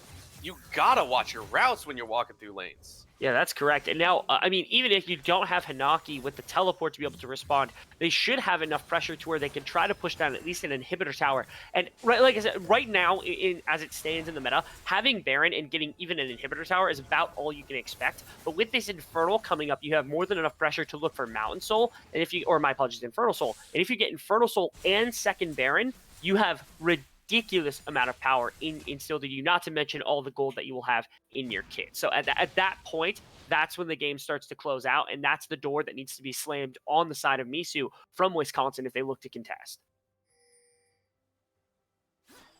We'll have to see if they can pull it off. And if they want to make it work, I mean, you know, still 0 towers to their name. They only have a couple kills, and the 2 dragons that they got early in the... I mean, it's been all Mizu so far. And I mean, look at that gold lead as well. 10K for Mizu just running around the map. And I mean, most of that currently is sitting on Can't Carry. 13,000 gold for himself. Already working on what looks to be his 5th item right now. Only 29 minutes into the game. Another big part is the gold on the side of Wisconsin is actually sitting on G1 for the most part. Everybody else is a little bit behind. There's a little bit on Misfortune, but certainly G1 feels like the highest gold value, the one that should be in the fight most. But again, as Misfortune, as the Cassiopeia, it's really hard to try to rotate very quickly through a fight. You're usually going to see them sitting in roughly the same position, which is why things like the Aatrox, the Equalizer, the Cataclysm are ways to punish very heavily. Same with the Feathers from the Naya. And that was a very nice stalling attempt. Pet Turtle flashed over the wall. But again, that's a support. Syndra only has a Morellonomicon and Void Staff. And honestly, the Void Staff, I'm not sure if that was the proper item. We see almost no magic resist items coming out from the side of University of Wisconsin-Madison. So, I mean, I'm not sure if that was the most appropriate item for the time. Yeah, I would agree with that. In fact, actually, I don't know if I see Merc Treads. That's it. There's a pair of Merc Treads on Lee Sin. That's the only additional magic pen that you would get. So yeah, I'm not sure the Void Staff is the best itemization. And again, if you're a support center, you can actually afford a GLP, but I'm not going to dwell on that too much. Goes over the wall, tries to get the burst onto HUD. The Black Shield was maxed first, thankfully, and the Guardian Shield is more than enough to keep him alive, and then the rest of the engagement just wasn't there. So you do see one problem with the side of Mizu, which is that if their engagement doesn't stick really heavily from Gexerino or from the stun coming from My Pet Turtle or something along those lines, then it is difficult to try to utilize ultimates in most favorable ways. They're kind of more scrappy at that point and kind of contextual, and I don't think they do great when it comes to that kind of team fighting. Yeah, I mean, most of their fight wins have been around the Dragon Pits and the Baron Pit. I mean, with the Baron coming up in 1:10, Dragon as well following suit about 20 seconds afterwards. I mean, they have their pick of the litter where they want to position for fights. Keeping Year of Rats able to flank around the sides, giving him opportunities, signals complete domination for them. That it does. Ability to control. Actually looking like the vision getting pushed up here from the side of Mizu. They know the work that they have to get done to make sure they can confirm this Infernal Drake.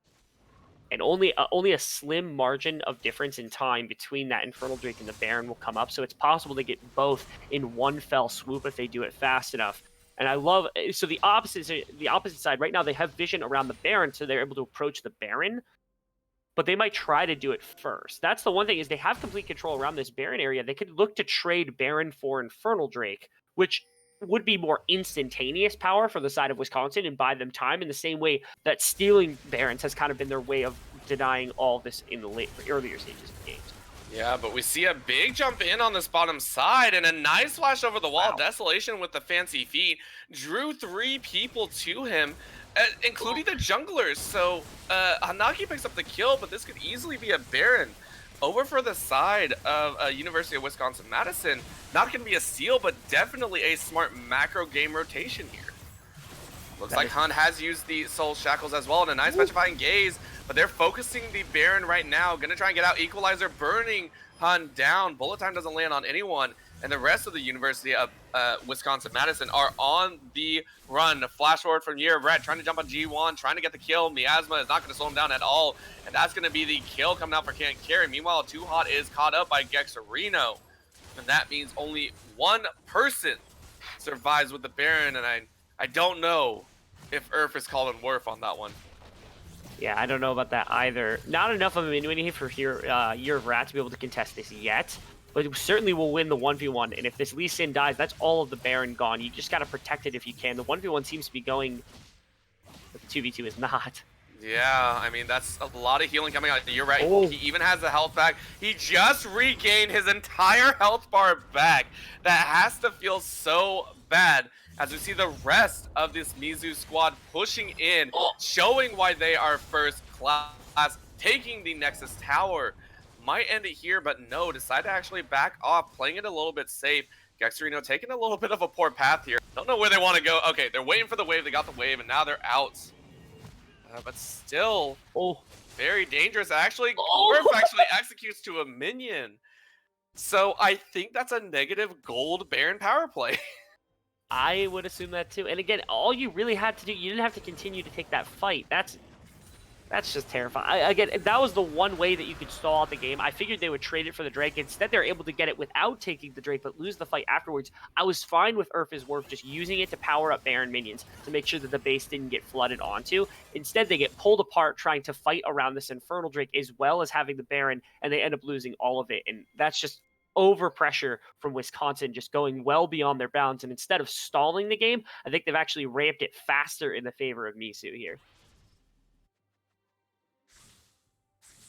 Yeah, I mean, we just got confirmation that it was a minus 2.3K that they earned, I guess you could say.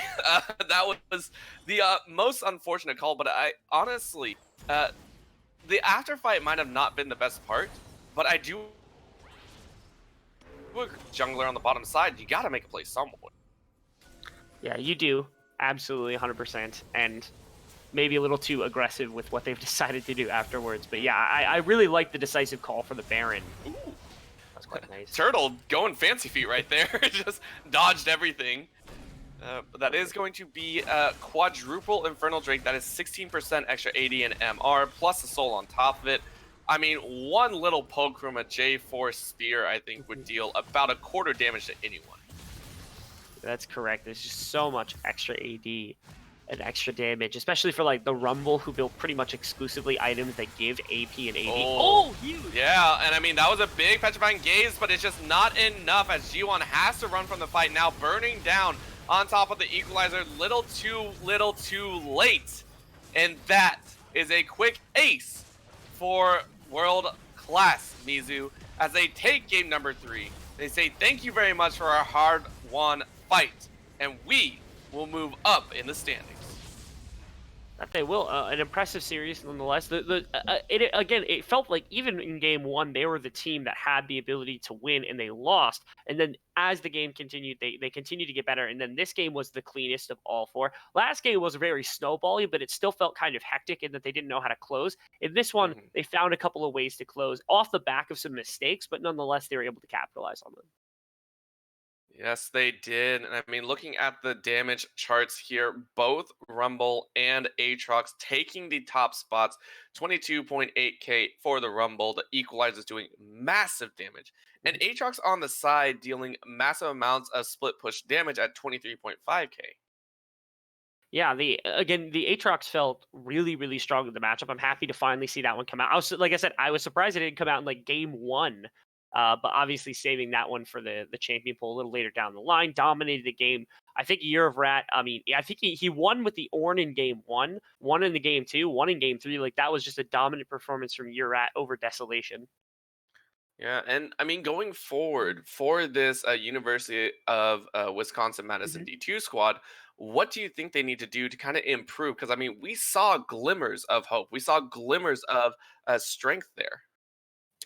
It felt like they were always on the back foot in terms of trying to accomplish something. It felt like they had fights that could go on their way. It felt like they had skirmishes that could go on their way, and sometimes that like spoon fed them into an objective, like a dragon or something, or a rift hero that was available. But outside of that, it felt like they were never setting up waves. They're never setting up vision. They were never being preemptive or trying to go to. It's like the thought process of going towards the next play was never going through their head. They're always thinking, what's happening right now and how do I turn it into an advantage, which works sometimes, but not usually, especially in like competitive 5-on-5. It's a much more solo queue mindset.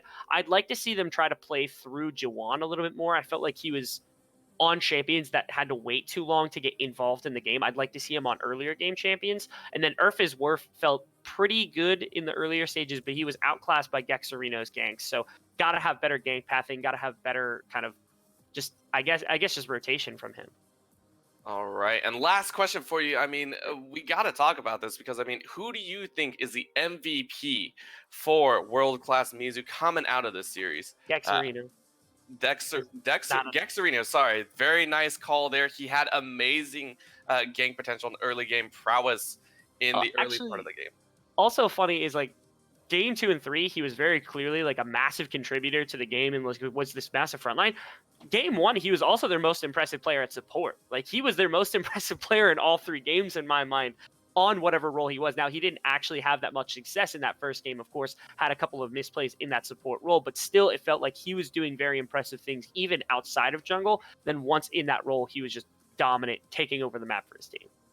All right, well, that is it. We have the MVP as well as our thoughts on this series. So that is all we have for tonight. But tune in tomorrow for the Upsurge Premier League at 8 p.m. Eastern Standard Time, where both Supernova and Issue is Critical will look to take second place in the Mountain Division. So make sure to tune in tomorrow for that match. Now, with that said, a big thanks from all of us here at the Upsurge Analyst Desk. Thank you so much for tuning in and have a great night.